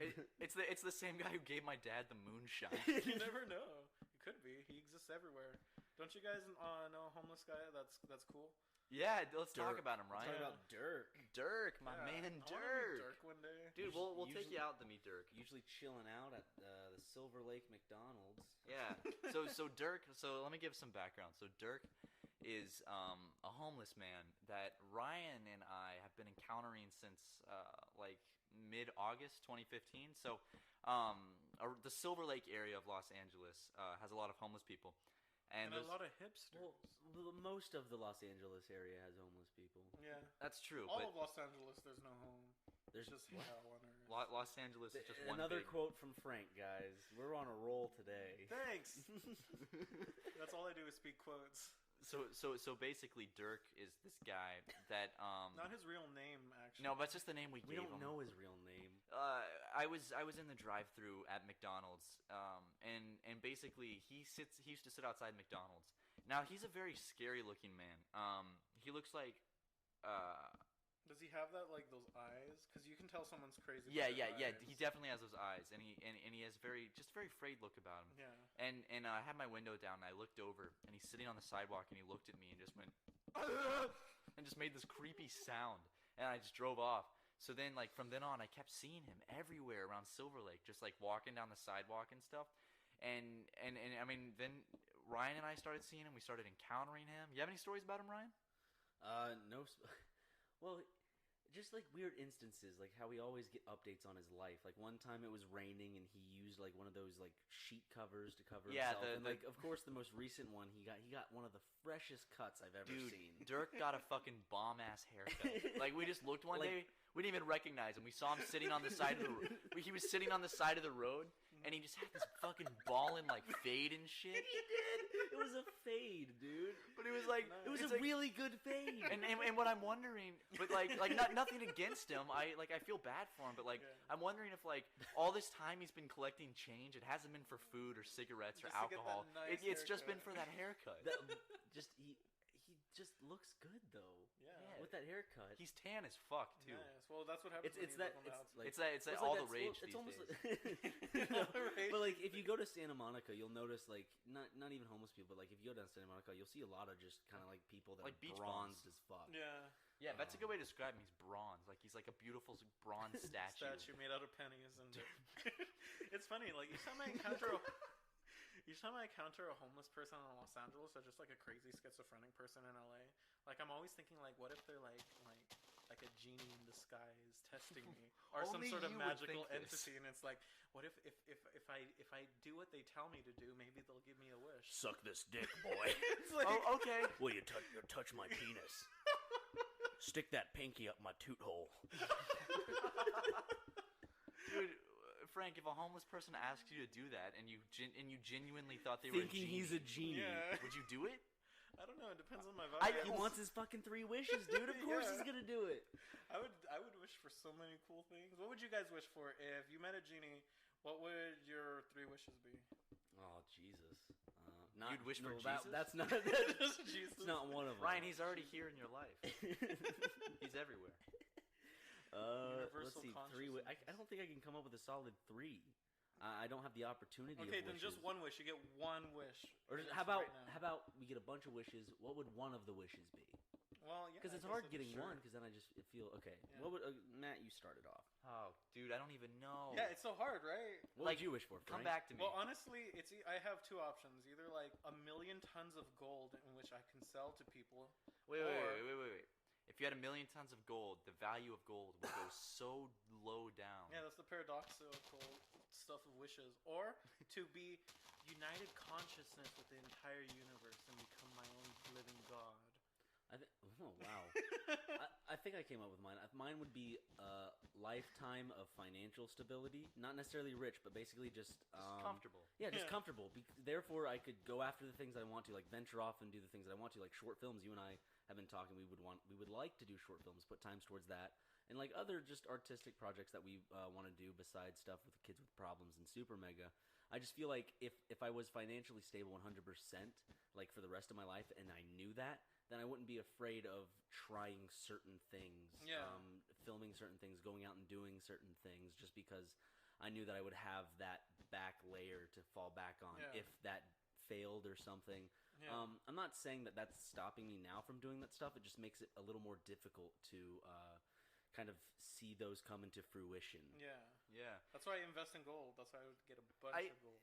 I want to point this out. So like Frank's 2 wishes, it went from like the most childish wish, like I wish I had 1,000,000 pounds of gold, to the most like deep, like I wish I could be like my own god of consciousness. It just like, and then Ryan's was this very just like heartful, just like real wish, and now I'm sitting here still trying to decide what mine would be. Both like opposites. Yeah, there's a lot of pressure on you right now, Matt.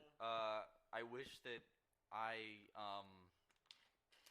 You wish for the cure for cancer, right? Well, if I don't want to. Wait, are you saying that you wouldn't wish? No, I want that absolutely, but but that's not going to be your wish. No, you're not going to waste your wish. Ryan, you're putting me in a very awkward position here because I wanted to have a good wish. No, not that it's not a good wish. Not that it's not a good wish. What I'm saying is that like you're putting me in this place. I need some Capri Sun. Hold on. You contemplate that. You sip on that while you think about that. Sip on it real good, dude. Yeah. Dude, I know my wish. I know my wish. Unlimited Capri Sun. No, I would.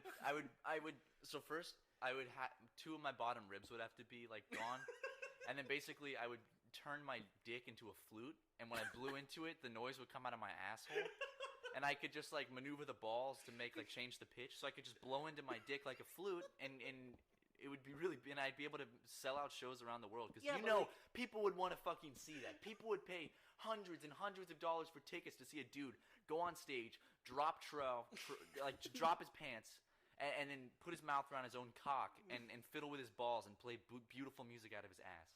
Wow, that sounds a lot like a Let's Play. So anyway.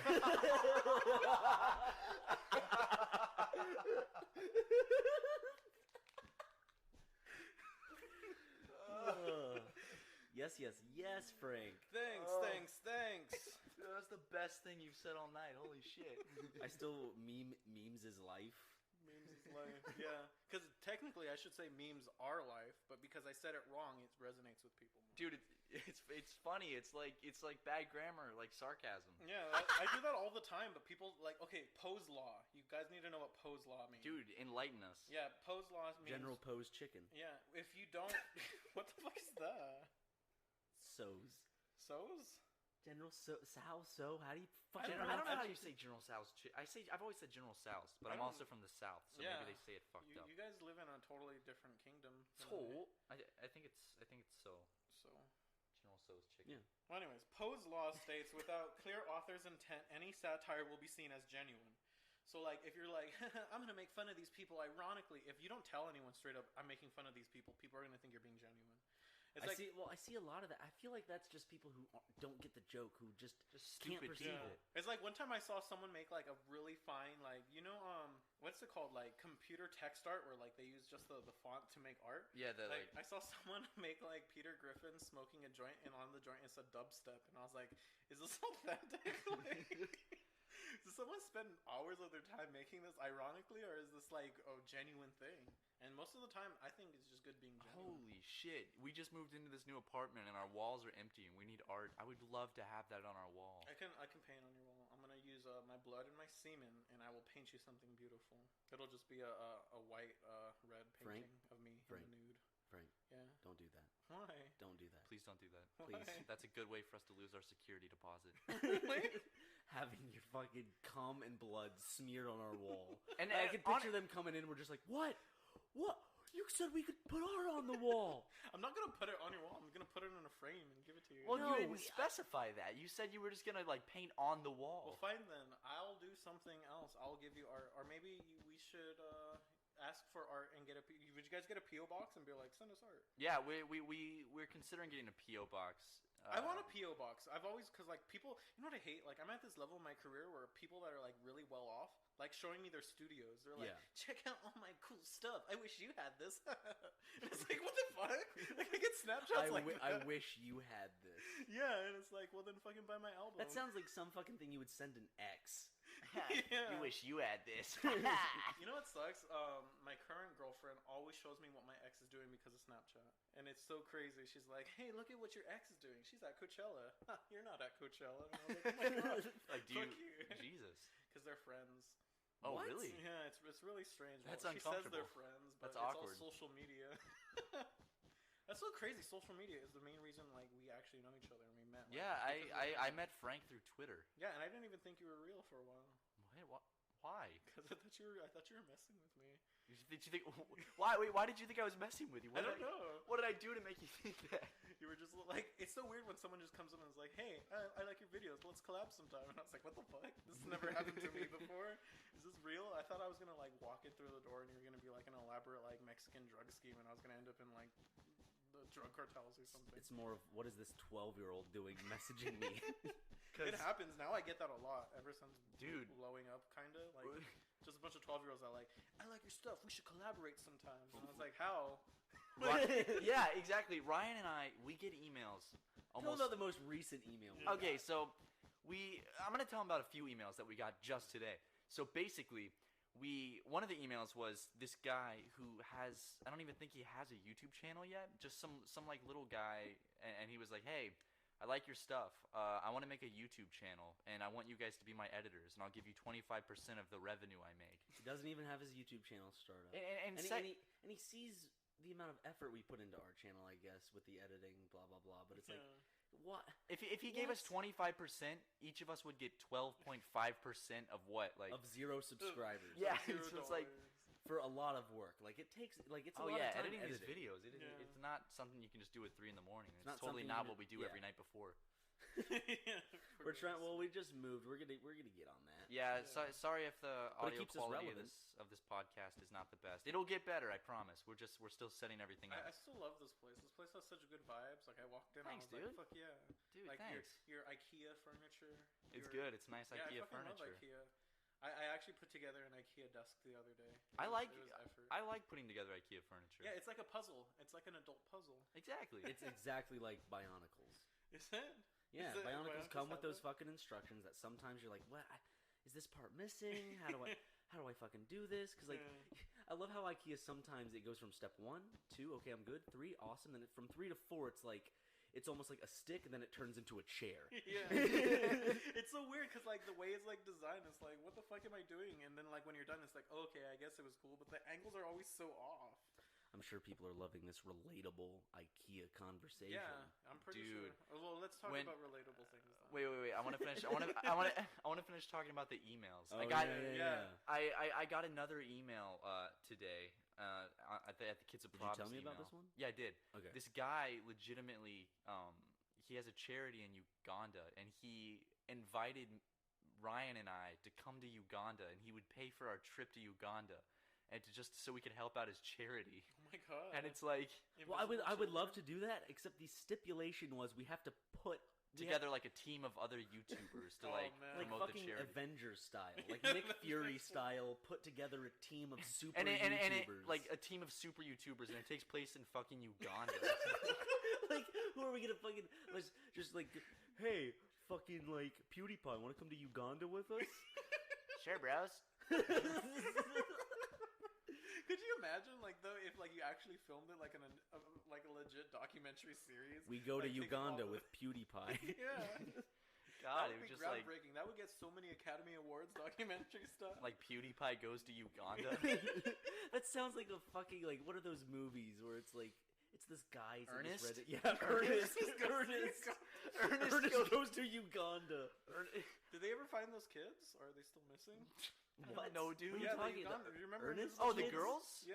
No, Invisible Kids? I don't. What are we talking about? Yeah, in Uganda, like a bunch of kids got kidnapped. Like that's where the Invisible Children is. Oh yeah, like Okay. I don't. And then the guy he ended up going to San Diego and jerking off in San Diego. South Park did a whole thing. Oh, the Coney thing. Yeah, Coney 2012. Yeah. Can you believe that was 4 years ago? Holy shit. Can you believe that he fucking jerked off in the streets I while he mean- was high on cocaine? I would too if I had that money. Just kidding. I would never do You were- cocaine, kids. Don't do that. It hurts your brain. I'm genuinely curious. Like what? Like how do you get to like Dirk's point? Like what brings you all the way to that point? I You don't know? I think That's just unfortunate circumstances. yeah, life is crazy, man. A bit of bad luck, a bit of bad The decision 80s were making. crazy. Yeah, well, I honestly do believe that when some people, when they're born, they're just not given the opportunity because of their parents, because of where they were born, the location, the people they're around. Life just it doesn't have it out for them. They're just put in the circumstances. It's like a puzzle. Some puzzles are beautiful, but some puzzles just aren't satisfying. And Yeah. I just don't feel like his life came together in a satisfying way. Unfortunately, it's nothing. Maybe it has nothing to do with what he did. Unfortunately, it just worked out like that. Like, Because I life has to work out like that. There has to be poor people for there to be rich people. Yeah, there's a balance in life. One time I was talking to this girl. She's like Asian, and I was talking about like I was just like joking about how I was like, yeah, I was adopted, and my parents don't love me, and I was just like being an asshole. And then she was like, oh, I was actually adopted from China by an old white couple, and I was like, that's cool. She's like, yeah, I grew up in Burbank. Had they not adopt me, I was probably be sold into prostitution. And I was like, holy shit, like that's crazy. I wonder what she's doing. Dude, you know what I just thought of, Ryan? What? I know how we're gonna get this channel big. Yeah. We're gonna get our video camera.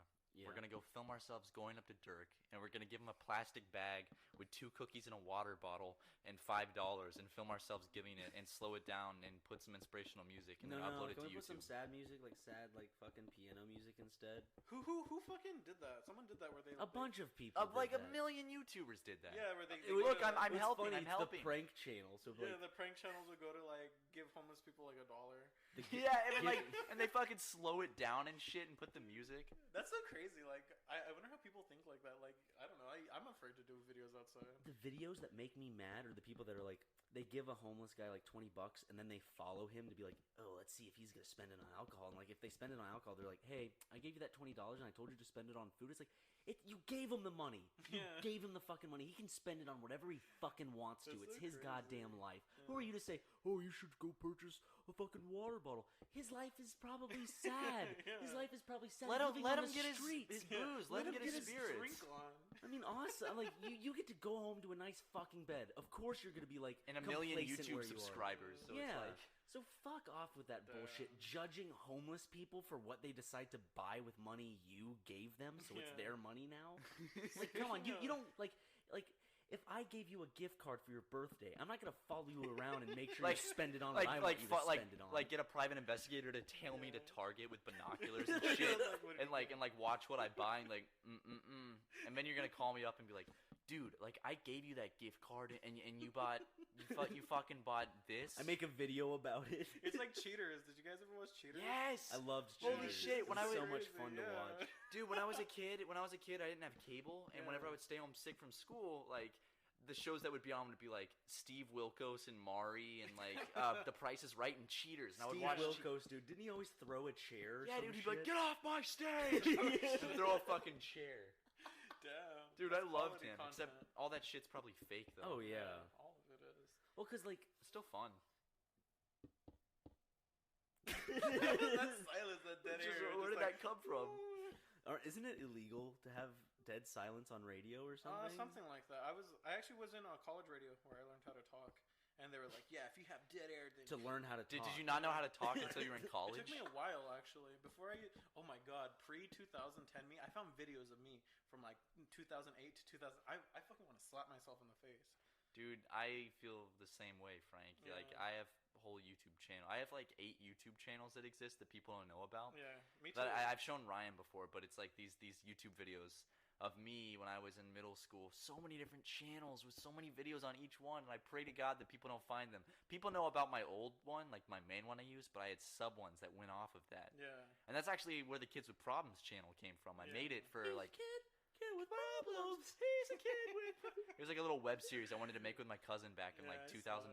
So. Aliens, like if the aliens were real, they'd fucking come down and zap us. I didn't. Believe me, Ryan. There was no swearing back then. God was gonna smite you down if you said ass, shit, fuck, or cunt. Ryan, stop. You still might. You never know. You never know. My old channels are just me fucking singing for people. But That's like, you fucking. Yeah, that's what I I heard. heard. My old channel is just me fucking people. it's true. Me fucking singing people. It happens. Me fucking people while Just they go sing. on, just don't, whatever you do, kids, don't go on xtube.com/FrankJebC. XXIII. What? Yeah, What's on there? 23. What? What? What's on there? Can I Google this right now? No, don't. What? Do you have real porn videos, Frank? No, I don't. Did you make real porn videos? Didn't. Hold Well, on. now I want to look it up. Wait, No, what why? site was it? Nothing. Okay, wait. Do you want us to cut this out of the podcast? Maybe. Dude, did you and your girl? XIII? Did you and your girlfriend make some porn, dude? I don't know. Oh, gee, guys, we have a porn star on the podcast today. I just block out those memories, I typed in Frank Jobsy XIII. and nothing it comes up. And it comes up with something where you said, I was feeling really emotional over these spicy, and then ellipses. And I don't know what you were so emotional over. Spicy what? Beats, probably. You know, I get Like the everything. vegetable, like they were spicy beets. Oh, so You said you put fucking sour cream on beets, didn't you? No, No. it was Gross. sour cream on plums. Basically, Oh, God. when I was I was watching Courage the Cowardly Dog, Yeah, and I they love that made shit. sour cream and plums, and I thought it was like I didn't realize that the joke was just it was just fucking disgusting, but I thought it was a real recipe. I'm like, I'm gonna try that. So my parents were at home, and I put a plum in the oven, and then put sour cream on it, and I ate it. Because Courage the Cowardly Dog is fucking sponsored by Rachel Ray. Is it really? No. Oh, okay, no, it got Right, dude, it's canceled because there was a. It's like too scary, right? Yeah, no, it Oh, I wasn't loved too the scary. show, though. They canceled it because one of the last episodes Give me implied the a homosexual slide, or whatever. relationship between two women characters. It was a cat who was in an abusive relationship with a strong dog, and she leaves with her lover who happens to be a girl fox because they both had eyelashes. And because it was implied homosexual relationship on Cartoon Network in the mid 2000s, they canceled it. What? Yeah. Wasn't there this whole thing where they were supposed to bring it back? Yeah, but I don't know what happened with that. They brought back Powerpuff Girls, and that shit looks horrible. Oh, No, God. I saw a video of it, and it's like they're like They beat up a men's they're like rights. what?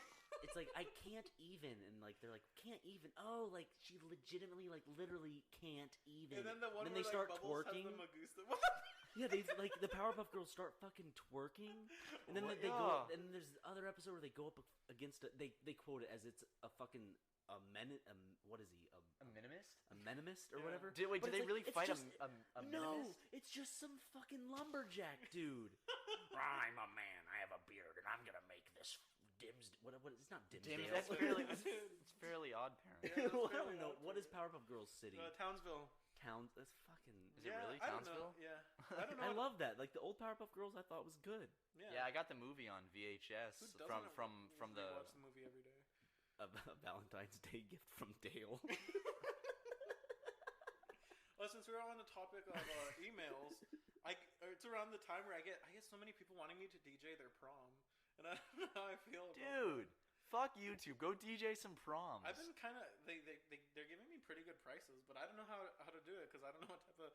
I would want to like fucking troll it and just play like songs and be like tits ass tits ass ass ass. Like I have so many just ghetto house songs where it's just tits and ass everywhere. Like I think his name's DJ. What was his name? Tits and Khaled. ass. DJ No. Tits and ass. DJ Assault. He released so many songs that were just like ass titties ass and titties. Yep. And it's like, boop, boop, boop, boop, boop, boop, boop. I first heard that song in this like Will Ferrell movie he did with Zach Galifianakis called The Campaign. Really? Oh yeah. Because like the kids is like, kids listen to your music, and the kids put on the headphones and it's like ass and titties, ass and titties. I actually sampled that for Anthony Fantano once, and he was like, "You have to take out the ass and titties." Dude, I just remembered something from my senior year prom in high school. They sold too many tickets. And like they reached maximum capacity because people like got tuxes and paid for prom. They like wouldn't leave. So the guy, this is who they got to DJ prom. His name was DJ Kyle. And like he was just this middle-aged white man who just like pressed a play button on a Spotify playlist. And basically like because we reached maximum capacity, he turned off the music and refused to play it until people left. So Sounds literally, like a Kanye move. so literally everyone left prom and everyone got refunds, and it was such a fucking nightmare. And I got sick that night, so I went and passed out in my car, and I was just downtown Charleston, just laying in the backseat of my car. That sounds sad. I didn't go to my prom. It was awful. I went to both my junior and senior prom. I don't really have like any big stories. They're pretty normal proms, except for my senior prom, I was the only one because I wanted a gray tux because I thought they looked cool, but on me I looked like a fucking clown. But that looks like something like you would go to your grandpa's funeral. Oh my god, a gray tux. Your grandma's a lesbian. Really? Yeah, but she won't come out. But we all know I'm fucking with her. Never mind. I don't wanna talk about it. Wait, how do you know? It's just something that we all inherently just know. Okay. Like each time I see her, it's Like it's an instinct to know. Yeah. It's just like a little like radar, and you're like a gaydar. Yeah. Dude, I actually took a picture of her flipping me off once, and I was gonna make that an album cover because it looked really absurd.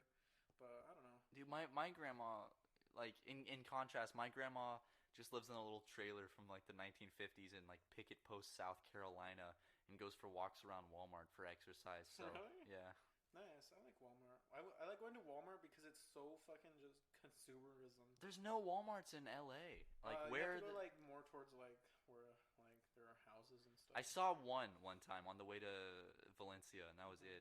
Oh, where'd you guys go? Six Flags? No, we were filming some stuff. We should go to Six Flags. That sounds Dude, I would fun. love And to we go to should Six film Flags. it. Six Flags is like Disneyland, but 10 times better because the rides are faster.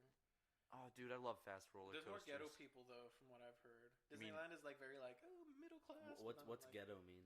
Like Define ghetto, Frank. Like if you cut in front of them, they'll say shit and probably beat you up. Whereas like in Disneyland, everyone was like. No, you get the moms who will say stuff. My mom was. Excuse one of those me, types. my son wants to ride this ride. Everyone's the same. They just go about things in different ways. Exactly.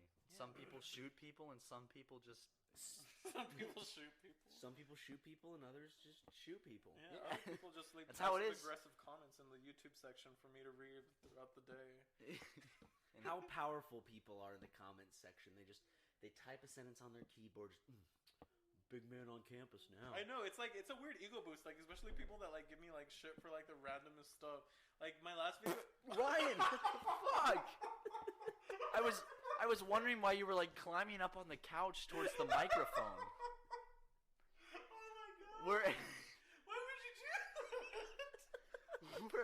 we're like 20s. We're in our 20s and we're cracking up at Ryan farting. Because this is something you needed to see, people. Like, yeah, it sounds funny. Like you but, just see like, me like. was wondering just what you were picture this, doing. Just picture this. They're talking. I'm sitting over here like trying to like wriggling my way up onto the couch to get my asshole in line with the mic. That's your mic from now on. I'm not. That mic needs to be fucking. You need to put something on it. I've sanctioned it. It's mine. Yeah, it's definitely. You marked it as yours. You marked it as your territory. Oh God. Congratulations on your mic. All right, guys. So that I think that's a nice little place to end this Yeah. episode of the podcast. Ladies and gentlemen, please thank our very lovely guest star, Frank Javc. Thank you for having me. Absolutely. He has a wonderful YouTube channel under the same name. The link will be in the description. He makes cooking videos and videos on music and vaporwave and all sorts of fun little shit. So go check out his channel. Thanks. And on top of that, he's a beautiful person. Oh, he's a Aw, beautiful He's a thank wonderful you. person inside and out. You guys are too. I love Definitely inside. Mm. But guys,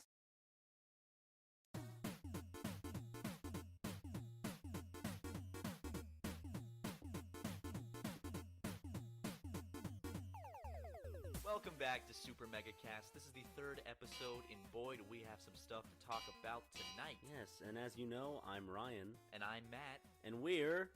Super Mega. Ugh. Wow. Imagine if we had an intro like that. It's like, hi, I'm Ryan. and I'm Matt. We like to play video games. We're just straight up nerds. We're gamers. Yep. Okay, guys, so in this episode of Super Mega Cast, we thought of a little interesting topic. So Ryan and I were talking earlier, and it came to our knowledge that We're fucking stupid. yes, when it comes well put, when it comes to, history and science, we don't know that much. So we thought, like, what if we took, big, like, historical moments and scientific things, and we tried to explain, like, them the best that we could to our knowledge. Mm-hmm. And you got a list, don't you? Yeah, I do. I made a little list in my notebook. Okay, so basically, Ryan, I'm going to bring up a topic, like a famous historical event. We'll move on to science stuff later in the podcast, but we're going to start with history. It's going to be history class, okay? Okay. So, like, stuff that we learned about in school, like just big historical moments. And then I want you and we're both going to say, like, what we think this event was, like what we remember about it and how we think it went down. Tell me, like, legitimately, like, how you think it happened or what it was. And if I can't think of something, try to logically come up with something based exactly. on the name and context clues and stuff. All right, the first one is everyone's favorite, Pearl Harbor. Okay, Pearl Harbor. Like, why was Pearl Harbor attacked and like, what happened and the Japanese got mad at us for some reason. I think it's because, like, I think, didn't the U.S., they're like, oh, we're not taking allies, and all of a sudden we were, like, kind of under the table just helping people, and countries didn't like that. And Japan was like, no, and so they came over and wrecked our shit up a little bit. I thought, I don't know. A little bit. A little bit, yeah. Pearl Harbor was just a little Well, thing. compared to what we did to them. Yeah.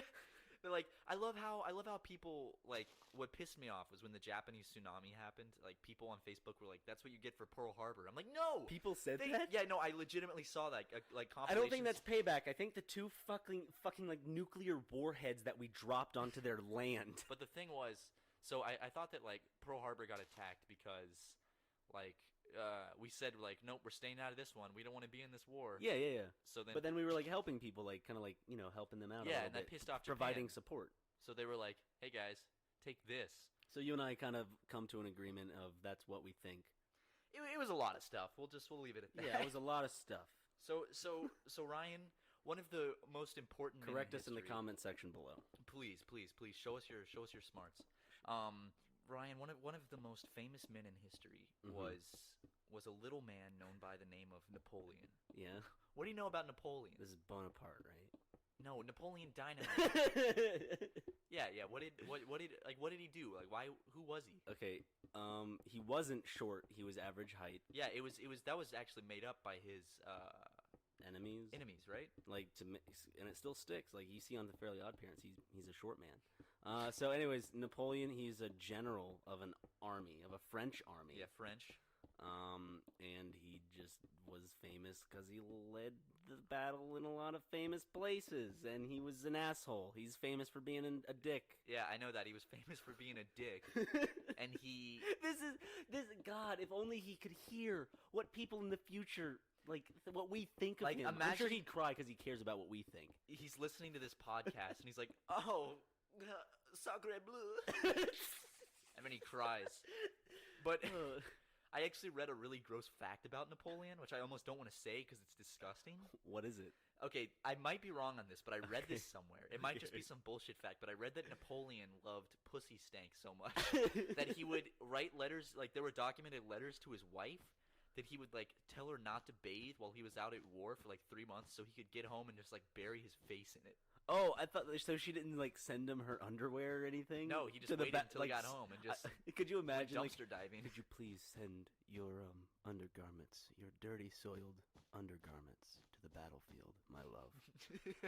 I need a push. Imagine him like riding his horse with those on his head, just like yes. Oh. No, but Napoleon. I know that he was French and he lost at the Battle of Waterloo because. Was that in Russia? I guess. Well, because he lost in Russia, or he lost. What happened after that? Did he get it? He got exiled, didn't he? Yeah, I thought for To a some little reason I thought he was like exiled onto an island or some shit. At first I thought I was like mixing that up with like Oedipus's story for some reason. Those two were clashing because he blinded himself and he's not a real person, but no, he wasn't a real person, but Napoleon was a real person. Yeah, Napoleon, but he got banished to like an island, didn't he? That's what I think. Yeah. Because I was thinking it, then you said it, so it must be true. It must be true, and also if it both clicked in our minds. I don't know if I might have said this. If it clicked in both of our minds. I think I said this on the last podcast, but Hitler thought he was the reincarnate version of Napoleon, who thought he was the reincarnate of Julius Caesar. I couldn't find information about that. I saw I looked it up just to check your facts, and I looked up they idolized each other in that way, but really, I'm wrong. They then. idolized each other in the same way that you're talking, except they didn't. I don't think they thought they were reincarnated. Wow, I'm totally wrong. I don't know. I don't take my Google search as fact. My history teacher told me that in high school, so he must have been fucking lying. Now speaking of French stuff, well, my history teacher in high school said, this is what he thought about evolution. He said, okay, so we're like 98%, connect, or 97 whatever percent connected to a monkey or whatever, that DNA, whatever. Clouds are 97% water, and watermelons are 97% water. Do I believe that watermelons came from clouds? No. What? I mean, he's got a point. This is like fucking South Carolina's school system summed up, wrapped in a big, beautiful bow. This whole podcast is South Carolina's school system because it's showing that we don't know shit about history. And just wait until we get into fucking science. Okay, while we're on the topic of Frenchmen, Ryan, tell me, what is the Treaty of Versailles? Is that something French? The Treaty of Versailles. Dude, I don't know what the Treaty of Versailles is. Treaty of Versailles. Okay, treaty means that there was some conflict going on. So there's a Treaty of Versailles. So I'm going to say it was about a classist thing because I think that was big in No, I think the Treaty of Versailles had to do with isn't that what ended World War I? What stopped all the fighting? Oh, maybe. And then Hitler broke it, and that's what started World War II, right? What started World War II? Wasn't that the assassination of Archduke Franz Ferdinand? That was one. World War I. Yeah, World War I. I thought you're right. What started World War II was the German submarines, right? I don't know. Going where they. I thought that Hitler was breaking the Treaty of Versailles, and they're like, that's no good, Hitler. So then they went in and were like, yeah. Who? We did that? Who came in and went? We did. We didn't come. Just like I thought in both World Wars, we didn't really come in until the end. Yeah, we like with the whole Normandy, like storming the beach of Normandy. That was like at the end. That was at the latter part of the war. Didn't we not do that? Like we didn't do it to save the people of the Holocaust. Well, we didn't know that the Holocaust was happening when we stormed the beach. When we stormed the beaches, I thought we just came across them and were like, "Oh shit, this is worse than we thought." Oh no, dude! When it comes to when it fucking like comes to school stuff, all the high schoolers and middle schoolers listening to this, do you guys realize that everything you learn means jack shit? Because we're adults now. We're doing fine, and we don't know any of this shit. So and there's no reason to know too much. I mean, honestly, like it's not really affecting my life that I don't know most of this. Ryan, if you don't know the past, history will repeat itself. Duh, you'll turn into Hitler. Wait.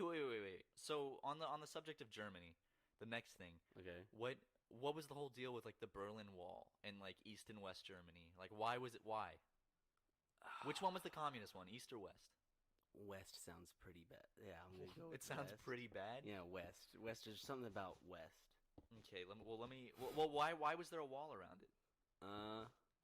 To separate the communist side from the non-communist side. Okay, which Germany was communist? West. West and East Germany. Your search, which Germany was communist, did not match any. Nothing came up on Google. What the fuck, dude? Google be tripping. Type in Berlin Wall ? Seth Rogen left. Okay, the Berlin Wall was fuck. Mr. Gorbachev, tear this wall down. Dude, this was all the way in the fucking 80s. Dude, for some reason I thought that this was like in the 40s. What? Yeah. East Germany, dude. East Germany was the communist one. Yeah, exactly. That. You said that West Germany. No, I just said West sounded bad. Wait, hold on. East, the German Democratic. No, never mind. I think West. See, I was right. No. The Berlin Wall only was around Berlin. It wasn't around. I was right. Okay, well, I know nothing about it. It was part of the Eastern Bloc or some shit. I'm just throwing in vocabulary words. I don't know what they mean. I just know that. Dude, why? Okay, all right, Ryan, I got another one for you. Okay. The Vietnam War, dude. Why did we invade Vietnam? Because they're... Like, what was the point of the Vietnam War? One of the biggest failures in American... I thought we were just going there to fucking help out. Like we To usually help do. out? Who are we helping out? Why were we... I don't know. We just help out. We just go and help people. We napalmed the shit out of Vietnam. We did, like, We why wanted to help their citizens because they're...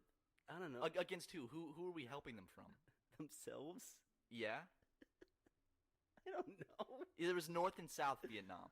Which one was the communist one? The North one. Yes.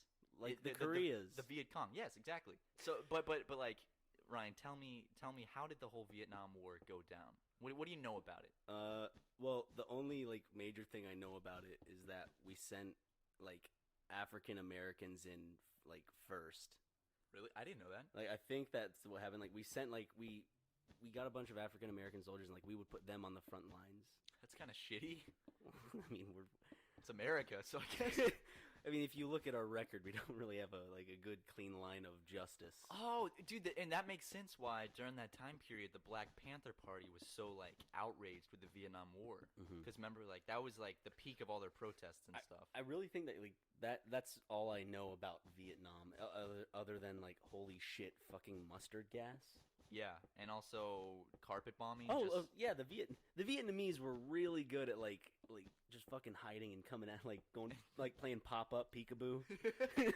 Pop up peekaboo, just peekaboo, pop, and they go back down and they just killed somebody. But the thing they were very like not innovative, but they were brutal. Yeah, dude, the Viet Cong were fucking brutal. Like, they didn't give a shit. You know, they used children, didn't they? Yeah, and one of the traps they would do is they would get bamboo shoots and then they would put like shit on them. So then soldiers would step on them and then the shit would get into their bloodstream and then they would get like gangrene or something like that. Oh God. Yeah, and also something about Vietnam is I forgot what I was saying. So never mind. Were you about to say that the Vietnamese would give them apples, and then the U.S. Army would bite into them, and they put razor blades in the apples? I thought you were gonna say they put like sleeping potion in the apples, and the United States can only be awoken from the kiss of the South Vietnamese. No, but like dude, isn't it awesome that we actually won the Vietnam War? Did they have I mean, was there a scare that we wouldn't win? Wait, Ryan, please tell me you know that we lost the Vietnam War. I don't know. You don't know this? No. All I know is like people are like, I don't like that. I don't like the Vietnam War because we lost. we jumped in and then it was just like a terrible failure. We just fucking lost the Vietnam War. How? Because we're idiots. Well, I thought, like, compared to them, like, didn't we have so much more technology? And that's why it was so embarrassing. And we got desperate, and we started just bombing the shit out of civilian towns because it's like there might be some communists in this town. Something's happening here. That's the best thing to come out of the Vietnam War was the music. They had some good not Vietnamese music, good Vietnamese war music. Like every Vietnamese war movie uses the same. I really tried to think, like, how did we fucking lose? Because it was something that okay, so the Red Scare. Tell me about the Red Scare. Like, why were we so afraid of communism that we felt the need to invade communist countries? We didn't just feel the need to invade communist countries. We felt the need to fucking, like, imprison people. And bomb the shit out of them. No, like, even in the U.S. during the Red Scare, like, even in the film industry and stuff like that. Yeah, everyone got blacklisted. Yeah. Like, if they accused you of being even just the slightest inkling of being a communist, you would be blacklisted. I mean, talking about history repeating itself, it was the witch hunt all over again. You could just, it's almost like claiming your neighbor was a communist, and people were like, no. Yeah, any tiny, just the slightest little bit of suspicion, the most ridiculous thing that you could be a communist, you just... Isn't that weird to think that there was a point in time in the United States of America where we burned women and men and probably some children alike for being witches? For being fucking witches. They were so fucking stupid. The dumbest shit I've ever heard. And we burned people alive because we thought they were Harry Potter characters. Essentially, he's like, they had wands. Fucking. Oh, wait, okay, in the Salem witch trials, what made them think that they were witches? Like, what led them to believe that? Like, what proof? The Bible? No. The Bible. I thought the Bible was a big thing with the Salem witch trials. Like, I just don't get why. Or like I heard like some drug was like affected their. I don't know. I heard there was some drug going. They were on that good kush and alcohol. But anyway, Salem witch trials. They're it's so dumb. It's the stupidest shit. I can't believe that actually happened. And they killed people. I mean, wouldn't they also like take who they thought were drown witches? them? They'd put them in water, and they'd be like, well, if they're a witch, they'll float, and they'll be able to save It was themselves. pretty much, if they're a witch, they won't die. And then they always died, and they're like, whoops. Uh-oh. All right, guys, see you tomorrow. Okay, well, you were talking about Korea earlier. Tell me about the Korean War. Okay, so that's the one we actually helped with. Okay. We didn't fuck up like we did in Vietnam. We helped South Korea out a good bit with North Korea. Mm-hmm. Okay. And, so why were South and North Korea fighting? Was it because North Korea was like more of like a communist dictatorship type of thing, and like South Korea wanted to like get away from that, wanted to be more independent? Kind of, I think so. I think that like the whole like Kim dynasty came into play, and I think that actually What a joke! I know. North Was Korea. There was a point where after the Korean War, North Korea was the powerful one for like 40 years, and South Korea was complete shit. And everyone was poor and hungry, and like everything was like completely just shitty. And North Korea was the big powerful one. And then once South Korea, I think, started working with the U.S. more and getting more industrialized, that's when they started to like overpower North Korea. Now North Korea is this little like. They're just a toddler. Absolutely, They're a toddler with a handgun. I know a shit. I've heard ton. that somewhere. I can't remember. That quote's from somewhere. I love North Korea. But I relate to it. I don't love North Korea. I'm very interested in North Korea. I've read a few books about North Korea and watched many documentaries. Like they're fucking prison camps, dude. Yeah, I've read stuff that says like once North Korea falls, they will like and people see the true extent of the prison camps. It'll be like worse than the Holocaust. Really? I read that somewhere. Yeah. Hmm. Apparently, like millions of people have been killed in those prison camps. Like the survivor tales are terrifying. Recently, some guy like stole like a North Korean propaganda poster or something, and then was imprisoned. Yeah. Yeah, in prison and put to work in a work camp, right? Yeah, and it's like, dude, he's crying and shit. He's like, I'm so sorry. It's like, a lot of people go to North Korea and then get imprisoned, but like this guy is just like, he was kind of asking. It was dumb. It was dumb. You don't like you go to North Korea. You follow the fucking rules if you go to North Korea, and also it's like okay. Not to say that he was like. I'm not gonna say like, oh, North Korea. I'm never gonna say North Korea is in the right. No, I'm never gonna say like North Korea. Good job, North Korea. When you go to another country, you don't steal like propaganda especially posters. North Especially Korea. Yeah, that's the one country you don't fuck around. You don't fuck around with big toddler baby men. Speaking of big toddler baby men, yeah. Tell me a little bit about our beloved Adolf. Hitler hated not just Jewish people. He hated a lot of people. He hated like gypsies, homosexuals, cripples. He was just racist in general and ableist. Why though? Why was he racist? I don't know. I don't know. Didn't he think that the Jews were like secretly like plotting against him or something? Or? I don't know. He was paranoid. It's like a big kid on a playground that sees just people and just goes, "Oh, I don't like them. I'm gonna go mess with them," because like their brains He's can't. just a bully. They can't comprehend like feelings or emotion. Well, no doubt, like Hitler definitely had like mental problems. Like he was whatever. He's definitely psychopathic. He's sociopathic, definitely. In my opinion, he's just a big loser. He's just a big baby, just a big fucking child. You know what sucks, dude? He fucking ruined that mustache too, because that was like it was a popular stash. The box mustache, like Charlie Chaplin had it and stuff. Dude, every fucking time I see like Charlie Chaplin in a movie or a show or something, like if he's on Hollywood Boulevard, people go like, "Why is he dressed up as Hitler?" Like it's like that. That's the fun joke. So I'm sure Charlie Chaplin is just rolling over in his grave, just God damn it. Fucking Hitler. My image is soiled. What was like? Do we know Hitler's middle name? Did he have a middle name? Adolf. He had one testicle. I do know that. Really? He only had one testicle, and also was he? No, he wasn't gay. Who was gay? No, he had a wife. He had a wife. Ava. He painted, but he wasn't like. I mean, he was all right. Hitler's middle name. I'm looking this up.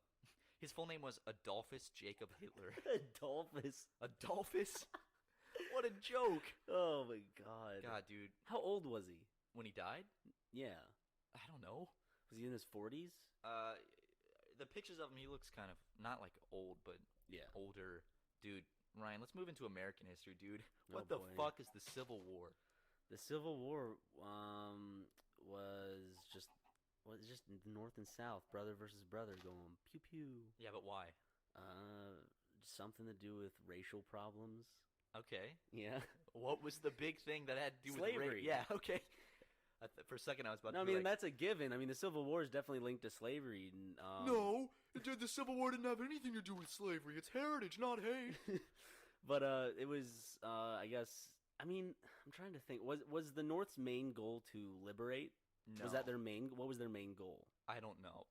That was part of it, though. But that wasn't their main. No, like it wasn't all about freeing the slaves. I think the South was just being a douchebag. So they're like, let's kill them all. So they did. No, I can tell you that's not. Well, what about the Boston Tea Party, dude? So the Boston Tea Party, it was what do you call it? I'm trying to think. It was more of a, what do you call it when people hold up picket signs? There's a word Protest? for that. Yeah, it was a big protest, wasn't it? Yeah, they were like, take your tea and enjoy it all salty and gross in the harbor. They dressed up as Native Americans, right? Or is Yeah. that a lie? No, I think they did. Are you sure? Like that's what the history books I portrayed. know, but like a lot of shit the history books say, Dude, and then it's not true. think How about can it. I trust it? Think about how We lived in South Carolina. We were just like, yeah, the Civil War. The South fought valiantly, but on the Dude, lost. my whole life Like- growing up until high school, I thought that basically we were taught that the South was in the right in the Civil War. Like we were never taught about slavery. We were never taught about. I was taught about slavery. That's no. a big We thing. were taught about slavery, but we were never taught that it was we were never taught in the Civil War it was this awful thing, and that's why it was like, oh man, the South, and everyone's like, yeah, for the South. And then we also never learned that the truth about Columbus, and we even have a fucking holiday for him. And then the history books leave out so much and put so much in America's favor, to make it not sound. Didn't Christopher Columbus die depressed? No, he died thinking that he still found America or something. Damn it! What? He got it then. He ended it happy. He was an asshole though. He was a true asshole. Oh yeah. What? I'm sorry, your voice cracked. Oh, it just went high a little bit. Oh yeah. Oh yeah. Are you hitting puberty? No, I'm just. I am. When I go higher. I'm like, oh. No. Well, that was very pubis of you. Pubis? is that a word? Pubescent? I don't know. I think pubis is a word. Pubis? I'm pretty sure pubis is one of the Latin things for your genitals, like your mons pubis. I'm pretty sure. No, seriously, I think mons pubis is the scientific term for the mound of vagina on a woman. Okay, I got a question for you, Matt. Lay it on me, dude. Okay, I'm just curious as to your answer, I guess. How did we evolve from the ocean? How do we Well, come about? simple, Ryan, we didn't. Evolution is a lie. It's simply nothing but a theory. And the sooner you accept that, the People don't understand how strong a scientific theory is. It's not just, oh, it's a theory, doop-de-doop. No, it's so fucking strong. It's highly regarded in the scientific community. I'm shocked that there were still people in 2016 that try to disprove evolution. It's just one of those things, oh, the sun's hot, evolution's real. It's just a fucking thing. Please, debate us in the comments if evolution is, if you think evolution is not real, please let it be known so everyone in the comment section can literally just There's fossil record. Not just that, Ryan, anyone can make up fossil records. but you look at just the simple things. When you move a species to a different environment, it eventually will adapt. It'll die or adapt. That's how it works. Can I stop you right there, Ryan? What? You know the Earth is only 6,000 years old, right? Billions and billions of years 6,000 to form this molten rock. 6,000 years old, Ryan. The universe is 6,000 years old. Get these stupid ideas out of your fucking head. Okay, well, since we're on the topic of evolution, I think this is a good segue into science. Okay. Let's talk science, dude. Okay. All right. Ryan, Yeah. I'm ready. one of the most interesting things about science is space.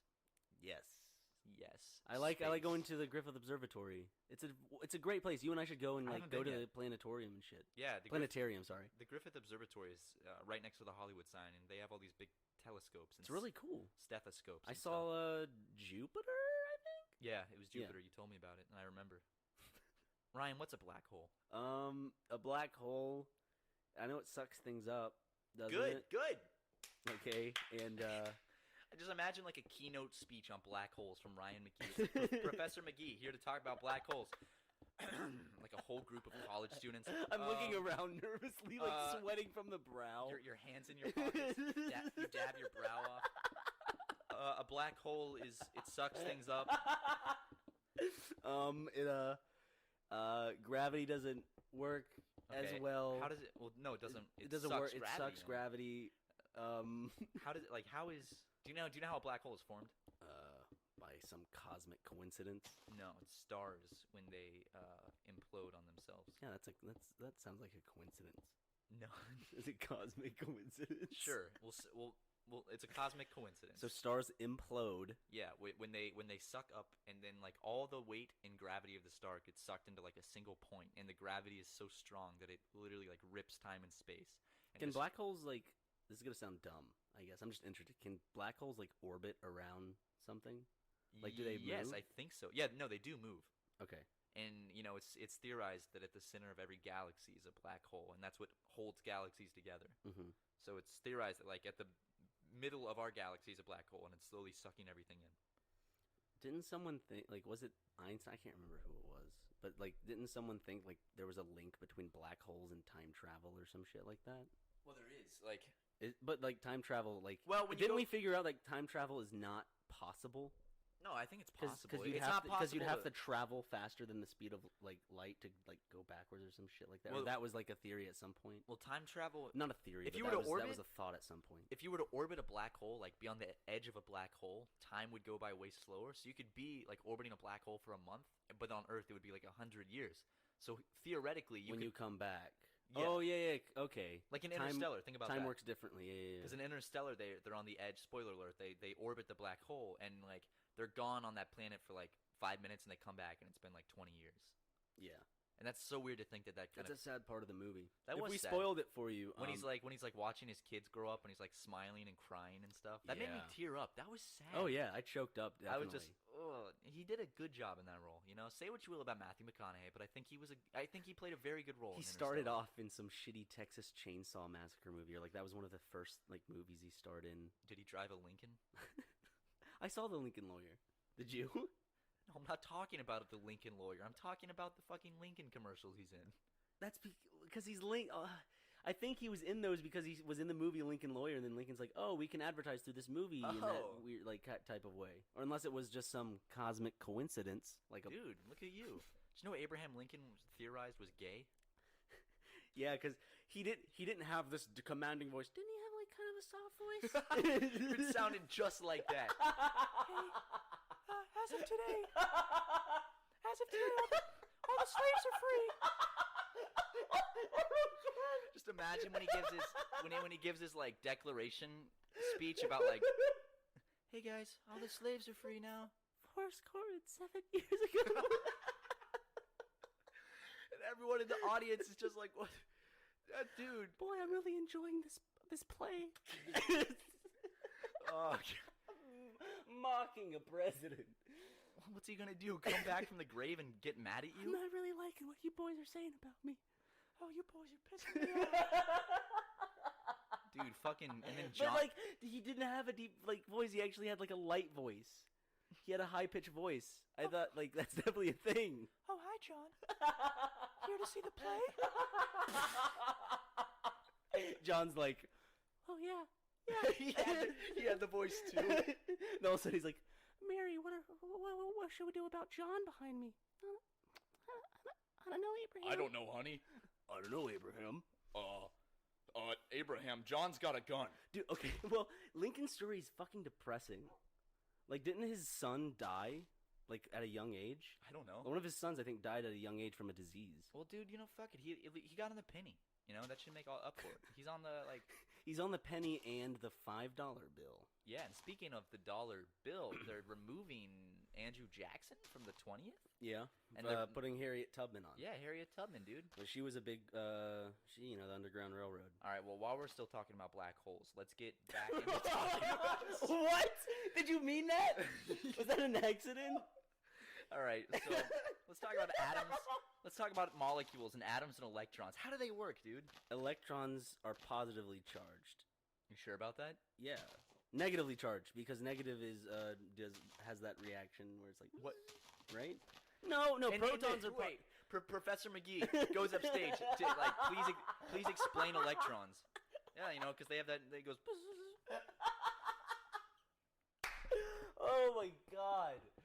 Oh. Dude, everything is made up of these little things. Like, are they little balls or are they just like charges? I don't know what they are. Well, okay, so an electron has an electric charge of some kind. Yes, but how do they make everything up? Because here's the thing that's weird to think about. Like the nucleus of like a molecule or an electron or whatever the fuck I'm talking about. Like, you know how they have okay, you know how electrons orbit the nucleus? Okay. The distance between the nucleus and the electrons orbiting, it's like a football. It's like 2 M&Ms on a football field. So think about how far apart that is. So think about how many of those have to be put together, and they're so small that it can like make up solids and shit. Dude, I'm blowing my mind here.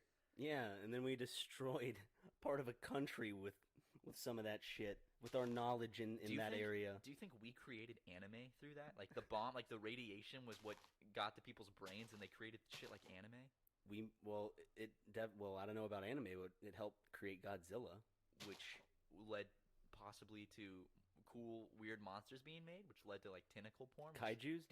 Godzilla wasn't the first kaiju, was he? Godzilla was a metaphor for. Well, I know he was a metaphor for Hiroshima, like for the atomic bomb. Yeah, because it's like when you fuck with nature, nature fucks back. Oh shit! They're making a new Godzilla movie, didn't they? Aren't they? Yeah, they made a new one, and now.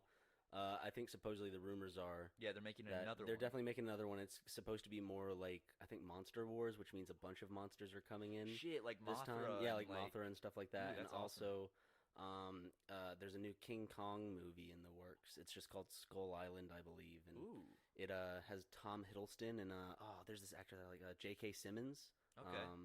So that's being made. See, I'm not smart. I don't know a lot about science or history, but I do know my movies. Thank God you know about like Godzilla and stuff. Yeah. Oh, you want to hear something weird, by the way? No. I might have already told you this. Yeah. I'm gonna say it anyway. But like the other day, so you know how there's those tsunami buoys that are out at the ocean, the NOAA go up and down. Yeah, so they can detect when tsunamis are out. Buoys go up and down. Did you know that? Yes. So basically, like.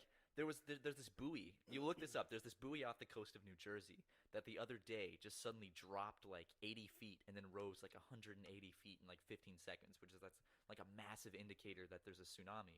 Or a giant sea monster. Or a fucking giant sea monster. And they don't know what it was because none of the others... There's got to be a giant sea monster out there in the middle of the ocean somewhere. Oh, like a big fucking like what do they call him? Something predator. What is it called? Apex predator? Dude, you know that like deep down in the ocean, like South Pacific, where no one's ever explored, because we've only explored 2% of the ocean. You know that there's shit down there that's massive and like terrifying. Because the killer whales, or the really big whales, the ones that dive like miles deep, they come back up with massive scars and sucker marks on them. So it's like there's also one video that I saw where like this great white, like it was being tagged and it was just swimming along, then it just plunged like really deep down. It just instantly like something grabbed it and took it then down. The tag came back up or some shit like that. That's terrifying. Or like I've seen pictures with like a great white shark with like a giant bite out of it. Yeah, that's terrifying. Well, I said, I think it's just like an apex predator. Like there's got to be like a really big thing that we don't know about. Yeah, or like just a bigger predator shark. Like I don't know. Like because we know more about the surface of Mars than we do about the ocean, which is funny to think about. And that's weird because like I mean that's cool, even though NASA isn't funded to the extent that it should be. We should explore the ocean more. You and I should go out there with our little magnifying glass and go swimming and just see what we can find.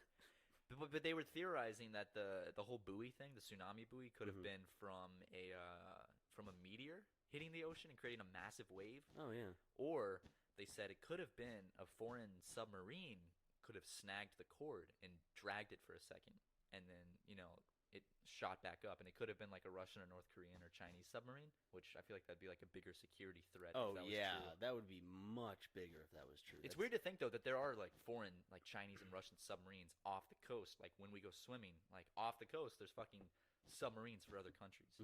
But while we're talking about tsunamis, Ryan, we're still talking about science and stuff. Yeah, dude, how do earthquakes and tsunamis and volcanoes work? Enlighten me. That's all about earthquakes are linked to the tectonic plates like moving and not where just they collide. Isn't that that's when the plates shift? That's shift. Yeah. Well, the plates are next to each other, not collide. Sorry, that would mean if they're apart. Sorry, you're right. No, they can collide. But they're like I don't know. Yeah, I mean that's how earthquakes are. That's earthquakes. That's why we can not really predict them as well as we'd like to. But that's like if we look at the plates and we can see, kind of like how they're moving type of thing. Isn't that how we help predict future earthquakes and shit like that? Yeah, but it never actually works because... Well, it doesn't work to the extent, but like they can't just predict an earthquake and be like, yes, it's going to happen this, but they can be like, ooh, it shows that there's a pattern here, and we're likely to have one within this time frame. Yeah. Dude, tsunamis are terrifying. Does that work the same way, like with the plate shifting and it just creates... Well, they've never accurately predicted an earthquake ever because they actually disproved recently. Well, you can't accurately predict an earthquake. Well, they try, but they fail a lot because there was there was a recent earthquake in Japan, another big one, and then like they couldn't predict any of the aftershocks or anything. So it was like I read some article about how it was like a failed system. Is tsunami the whole plate thing too? Like Tsunamis are okay. So plate when there's shifting? So basically, like with the oceans, there's things called subduction zones, yeah. and like it's where the plates slide under each other, and then when they slide, like pressure builds up because it's like pressing against the other one, and eventually it builds up and it snaps, which makes the plate like bump up in the middle of the ocean. And when the plate bumps up, it lifts part of the ocean up, which, as you could think, like if you put your hand in water and then lift it up, it lifts a bunch of water up. So then all that water gets displaced, and it's like a massive amount of water. So when all that water gets displaced, it just sends a massive ripple out, and that massive ripple is a tsunami. So and it sends a bunch of ripples out because for the water to like become even again, it ripples a bunch. So then that's why there's multiple tsunami waves, and then it just basically displaces the ocean and throws it towards land. So tsunamis are scary as shit. Oh yeah, no doubt. We're technically in a tsunami zone. If Los Angeles had a massive earthquake and it triggered a tsunami, we're in a tsunami zone. But we're far away enough where we live. Our apartment is far away enough from the only ocean. Like 12 miles from the coast if you just go diagonally. But there's a mountain range between us and the coast, I think. Isn't there? Well, we're definitely far away enough where the water wouldn't reach us because, it's like it would fuck Santa Monica up definitely. Oh yeah, and I saw that NASA was predicting that like by the end of 2016, there's like a huge like 99% chance that there's going to be like a massive earthquake in Los Angeles. So if that's by when? End of 2016. Really? I read that a while back. I don't know how true that is because it's one of those things you see on the internet, and it could have just been clickbait. But go look that up if you're curious. If that's true, Ryan, then we should probably do some earthquake preparation. Well, get one of those kits and a radio and stuff. Well, I hope like I'm not in the parking garage below our building. Oh shit! And just well, this building, our apartment building, is only a few years old, I think. So I think that like when they build these things nowadays, they build them up to code, like to make sure they're really earthquake But that's safe. a lot of weight over like an underground. Oh yeah, absolutely. Well, the big problem is that underneath the building, that means it's very hollow because there's like several levels of parking. So if it's very hollow underneath, that means I don't think there's as big of a structure to help it stay maintained as if it was solid ground, right? I feel like it has to at least. I thought be that when they weaker. built foundations, like they account for that stuff. So I don't know. I'm not an architect. Oh, I'm just saying, like, yeah, they may account for that, but they're like, I don't think they're. I don't know. They may be denying, but if you build something on solid earth, opposed to something over a garage where there's like a hollow area, it's got to be safer to build. Well, when they build like skyscrapers and stuff, they build a massive they dig out a big foundation of underground stuff. So I think that like all skyscrapers have like big underground levels and stuff. So I think that it's I think it's safe because it's like kind of lodged in the ground instead of just sitting on the ground. I don't know. I'm not like an earthquake. Is that part of why like large skyscrapers, like when like demolitions and stuff happen, it looks like the building's just kind of like collapsing just straight down instead of like tipping over and stuff like that? I am not a civil engineer, so I have no idea. Or George Bush. Dude, George Bush, he was the greatest civil engineer and demolitionist of our time. Oh wait. Okay, speaking of George Bush, his presidency ended, right? He did? Yeah. And Jeb Bush, he ended his campaign. So I think, out of respect for them, this is about the time that we should end this podcast episode. Let's end the podcast episode, Ryan. It has been an interesting experience. Can't wait to learn more in the comment section below for you to point out everything and search it up on Google and be like, now I know that a response will probably be like, you shouldn't have to search this stuff up in Google. It's just common knowledge. I can't wait to see all the little high schoolers that just learned this stuff in the comments be like, actually, literally that, and be like, guys, we don't know a lot about stuff. But maybe Ryan, maybe we should start learning more. We should probably enroll in like college, community college classes around here. Yeah, so let's actually go do that right now. Okay, just kidding, because it's America and college is fucking expensive. So we don't want to be put in debt. We're trying to make money, not lose money. All right, guys. So this has been another episode of Super Mega Cast. We hope that you have been enjoying our podcast so far. If not, unsubscribe and dislike the video. Or well, I mean, you can also enjoy the other videos. I mean, don't unsubscribe. No, if you don't like this podcast, go fuck yourself. Unsubscribe. Don't do that. Ryan, I'm trying to do something here. Why are you Yeah, undermining you're trying to throw people away. I want them to stay. Guys, please stay. Guys, I was kidding. You know I love you. If you don't like the podcast, that's okay. We got plenty of other content. You know, I'm sorry. I didn't mean it. He meant it. No, wait, Ryan, you're saying the opposite of what I was saying now. No. Yes? No. No, I'm not. No, I'm not. 21. Fucking memes, good memes, dude. I love them. Dude. Vine humor. All right, guys. So thank you again for tuning in. Another new episode next Thursday, and also the podcast is coming to iTunes very, very soon. The podcast will be releasing every week on Saturday on iTunes. So basically, the podcast will be on YouTube on Thursday. So if you want to listen to it early, go on YouTube, watch it Thursday. But then every Saturday, the podcast episodes will actually drop on iTunes, so you can listen to it anywhere you want, you know, in the grocery store, taking a shit, whatever. You know what I'm saying? Yeah, or in the shower like me. Yeah, Ryan likes to watch YouTube I like to take my phone in the shower. which is a bit odd, but you've actually got me to start doing it. Really? So, yeah, I've been doing that a lot more. Awesome. But I dropped it the other day, and it got all wet, and now it's all messed up. Well, that's human error. Yeah, it's human error. All right, guys, so that is the end of this one. We love you so much. Tune in for all our wonderful videos coming every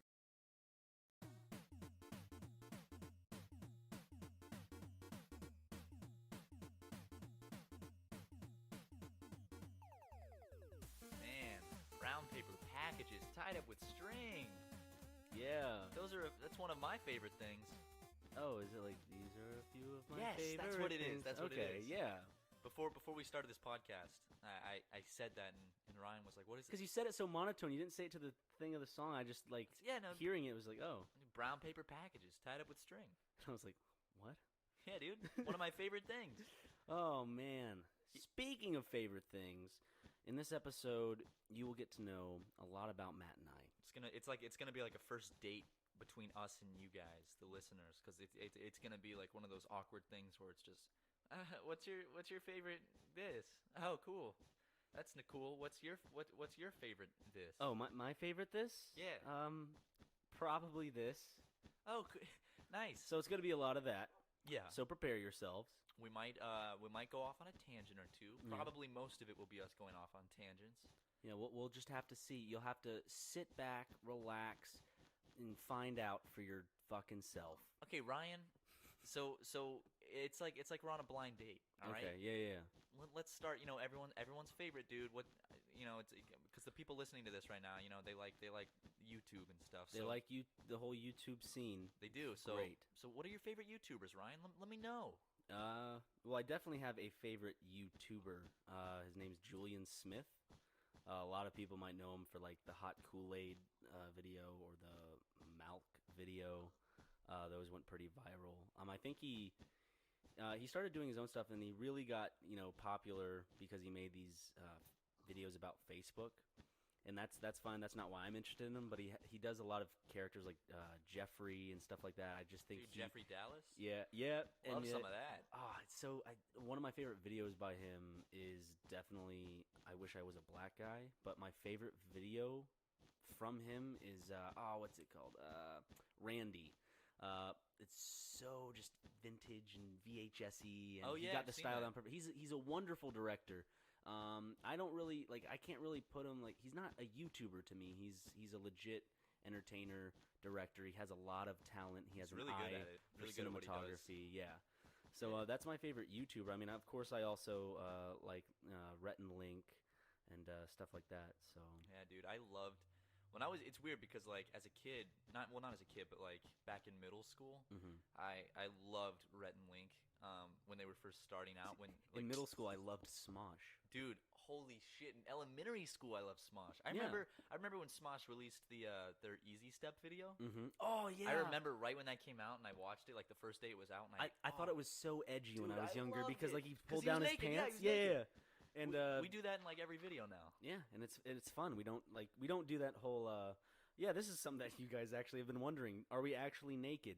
Yes. Yes, we are. For every single time you see like something censored out, that is not fake. We are legitimately naked.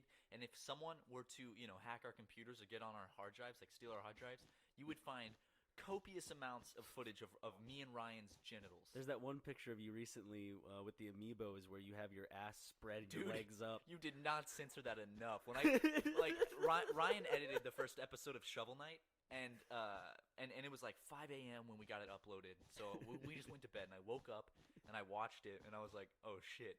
You can, you can almost see my asshole. I got scared that I might have accidentally left your asshole in there. Because I know what Smosh does is they get like... Well, and a bunch of other people do this too. They'll get like tan, like skin-colored underwear, and then that's it. But, I can always tell, though. Like, they do it with Saturday Night Live and stuff like that. Even big programs do it. And you can always tell, and it just makes it feel... Yeah, I don't know. I'm not going to say it's a bad thing to do. I understand, like, when people are uncomfortable with nudity and stuff. You just got to rock it. I mean, Ryan and I, we're roommates. We've seen it all. I've seen every crevasse on his body. Yeah. Unfortunately. Yeah, I mean, I've stared right into your butthole before. So. You have. Not now. Let's clear the air here. not in like a sexual way. Like never in a sexual way. He stared right into my butthole. Nice. It's always been like in a joke. Like when I took the picture of you with the amiibo. Exactly, yeah. There's just your balls, your dick, and your butthole. Just all three. Just right there for everyone to see. The trifecta. Yeah, but yes, for those that have been asking, yes, we are actually, every time something is censored, we are actually naked. Like filming, holy shit. Filming the part in our Q&A video when it's like a day in Ryan's life. Oh, yeah. That was... I watched our buddy Tucker, who's an incredible, so talented cinematographer. Yeah, check him out. His link is in the description below. Unless we forgot about that, but I will not forget, Tucker. I love you. But he's incredible at what he does, and we just basically put his talent to good use by filming Ryan jumping out of bed naked and playing Rock Band. That one shot where it's just looking right up from below and you're sitting. He had to be right there. And I stood by and watched him. Like I was like, I guess you could say I was the assistant shot. Well, I didn't actually do anything. I stood next to director, the assistant manager of watching Ryan naked. Yeah. But oh my god, dude, I saw so much of you that day. That was just eye-opening. I mean, especially when I was monkeying around in bed a bit for one of his scenes. There were some shots that like we just didn't use because we're like, holy shit, we just can't. Even if we censor it, it's just too grotesque. So it's like just bending over in position. Yeah, just straight, just like ass up, bending over at the camera. So it was like, oh god, we like pretty much technically by definition, is that porn? Like, were we shooting porn at the time? It felt dirty, so I'm gonna go with yes. Wait, let me go on my phone, and what I'm gonna do is I'm gonna look up the definition of pornography. Okay. Okay, I'm gonna have to go with. I don't know. It's not in a sexual context though. Although that one time where I arched my back that we cut out. All right, here's the definition: pornography. Printed or visual material containing the explicit description or display of sexual organs or activity. Oh, okay. But wait. Intended to stimulate erotic rather than aesthetic or emotional feelings. Okay, so never mind. So we weren't made art, not porn. We weren't trying to stimulate erotic rather than aesthetic or emotional feelings. Yeah. Well, maybe for some people out there it did that, but I hope not. That would be very sad. That wasn't the goal. I mean, but yeah, there's the answer to that. We naked. Yeah, but we didn't answer. Did you? Who's your favorite? My favorite YouTubers. Let's Come on. see. Oh, geez, there's I like when I first started getting back into YouTube, like 2 years ago, I really was into Filthy Frank, like a lot of his old stuff. I like his old stuff definitely. His old stuff is I don't know how to explain it. It's very jackassy, I guess. Yeah, I still do. I love me some Filthy Frank, and I really like. I'm pretty good friends with him. I like No-Fuckers a lot. Yeah, I think he's pretty funny, and I like his stuff because I like him. I like iDubbbz is cool. iDubbbz is super cool, and I would love to collaborate with him at some point. Oh yeah, if that would ever be possible. He's a cool guy. He lives like an hour away from us, I think. So who else? Who I like. Speaking of Rhett and Link, I think honestly I like their podcast. Their Good Mythical Morning channel more than their actual channel. They just do a bunch of interesting things, and they have a really good dynamic together. Oh, really? Mhm. Wait. Good Mythical Morning, yeah. Oh, It's yeah, their yeah, yeah. podcast thing. Of course, I know that. Which has a stunning intro. It's so beautiful. Whoever made that, make us one, please. But I think The same one. the exact, just replace the words Good Mythical Mythical Morning Mega. with super. I really like H3 Productions a lot. Oh yeah. Can't believe We're both really big fans of Ethan. Yeah, I'm more into the Ethan and Ela channel. Yeah. Yeah. Yeah, dude, they're both really good channels, and I also really like I'm friends with him. He doesn't post videos very often, but I like Dolan Dark a lot. Yeah, you showed me some of his videos. Hilarious. Hey, Some really good really work. good editing, dude. It's good dude. Love him. Some good shit. Well, it's Frank Jofsey, of course. Ah, yes. Love Frank Jofsey. I was actually listening to some of his stuff like yesterday. I just had like a playlist of his on, and it's just nice. I like his stuff mainly because it's funny. First of all, I like the dry sense of humor. If you don't get, I like dry sense of humor, guys. Congratulations. Nice You and found that dry. out. Look at that. Not moist. Yep. Like I like Anne. But anyways. Ryan, But anyways, just I don't know. And at the end of his videos, Frank always just shows a display of like his understanding of the genre or something like that. Like he actually puts work into it at the end. And he makes like educational videos. Yeah, but at the end they're really funny too. yeah, so there's a it's big payoff at the end of the videos, which is great. because he always like takes the genre and then makes a song of his own Yeah. out of it, which is really cool. And he was on our podcast 2 episodes ago, episode 2. So go check. Yeah. Probably one of our most well-received podcasts, even though this is only the 4th one. But I mean, people loved the one with Frank, and I definitely want to have him back on the podcast. Absolutely. Sooner than later. We actually have a big list of YouTubers that we're gonna have on our podcast, but that's a secret for now. That's just this time is. You guys just have to wait and keep tuning in to see who. But we actually have some really big guests coming on that we're really excited about. So you guys Stay tuned. Keep an eye out. Maybe in the coming weeks you'll see one. But I also, who else? Have you ever heard of Alan Tutorial? No. Okay, I think I showed him to you. Alan Tutorial is this small YouTube channel that like not a lot of people know about that my friend showed me last year. And basically, he's this guy, and he films like tutorial videos, but they're really fucking weird. So like he takes the tutorial aspect, kind of like How to Basic, and turns it like it's like around. It's not How to Basic is. He's gotten a lot more ridiculous. I can't explain it. His are just weird tutorials, like how to crush a can of soda with slats of wood. And he's like, hey YouTube, today I'm going to show you. First, you want to drill a hole in the can of soda. And then it's like 2 minutes of him trying to drill a hole and the soda cans rolling around the floor. Never mind. I think I showed you that, right? Oh, I was laughing my ass off. It's called okay, Alan. now I know. It's really it's creepy though, because over time his videos started to like change and demint, and until it was just videos of him in like this dark like crawl space covered in blood with just broken CDs everywhere, just going like, here's a tutorial, and it got so weird. It was this weird art piece, and the guy himself is actually a comedian, so it's not like some actually like weird creepy person. His name is Alan Resnick, I think, and he did some stuff for Adult Swim. But God, he's so funny. Holy shit, Matt. I just remembered, like, up there with Julian Smith as, like, my favorite YouTube channels. I just remembered one. I don't know how I was forgetting it. Red Letter Media. Wonderful movie criticism channel focused on film and stuff like that. Have you ever heard of them? He's very famous for his Mr. Plinkett's review of the Star Wars original, not the original trilogy, but the episodes 1, 2, and 3. I actually have never... I've heard Red Letter Media, but I've never actually watched. Because you and I are actually kind of, we come together and like the same stuff, but we also each have our own separate tastes of what we like on YouTube. You like to watch a lot of movie reviews. I like to watch a bunch of like, weird. Well, like film criticism and stuff. Like reviews are good, but like I can really the only movie reviews I can not tolerate, but I really like are YMS, which is yourmoviesucks.org. He's fantastic. He's really critical, but you need that when it comes to film. So he gives a really good take on that, and then of course Red Letter Media. So like the top 2 people I go to for movie film criticism would be YMS, Your Movie Sucks, and Half in the Bag, or Red Letter Media, which is Half in the Bag is a show made by Red Letter Media. Also, Chris Stuckman's really cool. He's really I actually met him at a Comic-Con last year. It wasn't really? like he doesn't know who I am, but I said I was a fan, and I was very heavy back then. So and I was wearing my God damn it! I was wearing that fucking jacket vest of mine. Classic jacket vest. Wait. Were you wearing gym shorts with it? Probably. Oh, the and classic flip-flops. look. Like when we make you because we're planning on doing a Sims series at some point. Yeah. But when we make you, we have to do that. The classic like Flip-flops, gym shorts, and then for t-shirt. me, it's just gonna be like a solid colored T-shirt and then just a pair of jeans. If we can customize, I think you can put images within the game. We can make you your thank you.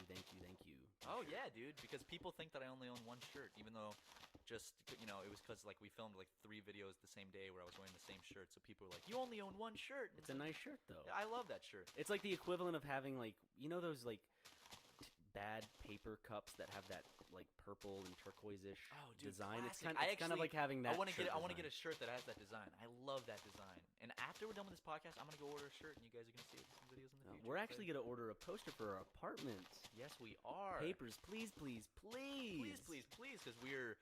we have both over the past few months become massive fans of the game Papers, Please. Mm-hmm. You can probably tell by us playing it on the channel that we love it. Because before we even did it on the channel, we found it on Steam and we got like addicted to it. So we found a poster online that has like every single person in the game with their passport. It's like a big chart. So we're gonna get that for our living room. And I'm getting some stickers for Papers, Please. One of Georgie, the weird guy. I love him. He has his own Absolutely. sticker. Yeah, absolutely, dude. And you know, actually, back to the YouTube thing. Who else? There were like 2 other people I was thinking of. I like Anthony Fantano a lot. I love him. He's a fun guy.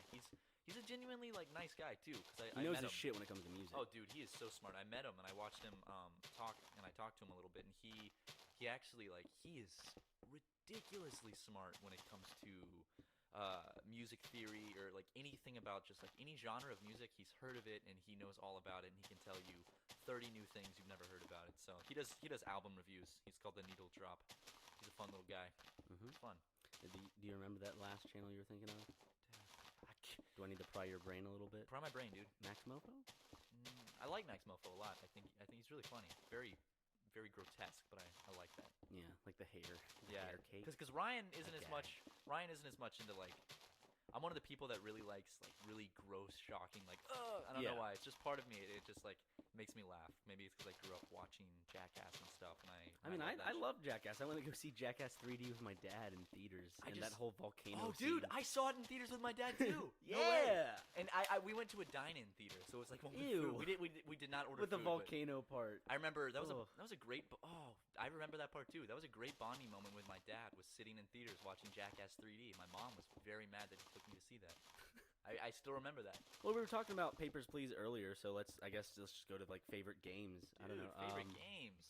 I definitely have a. Dude, you like that motorcycle that just went by our apartment very loud? That was wonderful. Thank you, motorcycle. But Thank you. anyways, back into the games. Yes. I'm a big fan of Halo 3. It's not my favorite game. I think like one of my favorite game series is definitely Left 4 Dead. I don't know, because you could play it by yourself or with friends, and it was still pretty much as equally entertaining either way because of the random way it was set up. They have it set up so the AI is randomized every time, so you never have the same experience. Certain pathways are closed, certain ones are opened, stuff like that. I'm really crossing my fingers for Left 4 Dead 3 in the future. I don't know. Other games I also liked. Destroy All Humans is a good one. Billy Hatcher is a great game, and of course, one of my favorite games of all time, Donkey Kong Country. Dude, I don't. It's so weird because it's like I don't even know if you can even hope for a Left 4 Dead 3 simply because Valve. They've never made a 3, yeah. Yeah, and also especially with like Half-Life, because how many years has it been since they like were like I haven't even played. I haven't played Half-Life, so I'm not joined in the pain of so many fans. I never beat Half-Life. I played it a little bit, but I never beat it. I've actually never played Portal, believe it or not. Really? Never. I own them, both of them, but I've never played them. Portal 2 is definitely a really, really good experience. I mean, the first Portal is great, but the second Portal, I just like the co-op and I forget the names of the robots. Peabody and Sherman. Isn't it Peabody and Atlas? Yes. I don't know how I know that. I think it's Atlas, and then of course GLaDOS being the main big baddie. Oh, she's great, dude. Yeah. And those were fun. I played them with friends, of course. It's just like I don't know, one of those things where you get frustrated with your friends, but then when you figure it out, it settles the frustration between you two that you were having because you couldn't figure out the puzzle. That sounds like a great game for us to play on the channel together, because I'm sure that would lead to so much frustration and us yelling at each other. Well, I'd like to get it hooked up so it's you're in your room, I'm in mine, and we can switch back and forth between our perspectives and not just have dude, we should totally do that. Split screen, yeah. We actually have a couple videos coming up planned similar to that type of layout, so you'll have to wait and see what those are. You'll have to just wait and see. Some fun series. That's what you're gonna have to wait and see but for. I think, okay, I have a couple games that are my favorite games of all time. I already know what I think your favorite game is. You want to say it at the same time? 3, 2, 1. Katamari. No. Well, okay, actually they're tied. Really? My two favorite games of all time: Animal Crossing and Katamari Damacy. Animal Crossing has just like a very special place in my heart because I played it. I could never get into it, dude. But I don't know. It's so nostalgic to me that I've played every Animal Crossing game for hundreds of hours. That's not even an exaggeration. It's like, I love Animal Crossing. It makes me feel so good and relaxed, and I can play it for hours. And then Katamari Damacy is, oh my god, that game was the game. I mean, that actually might be above Animal Crossing for me, Katamari Damacy, because that game is the game that almost it defined. I don't even know how to say it. It defined my entire plane of creativity, if that makes sense. It influenced me so much with the art style, and it actually was the thing that got me into Japanese shit and being interested in Japanese culture. I'm not a weeaboo. Don't call me a weeaboo. I don't even watch anime.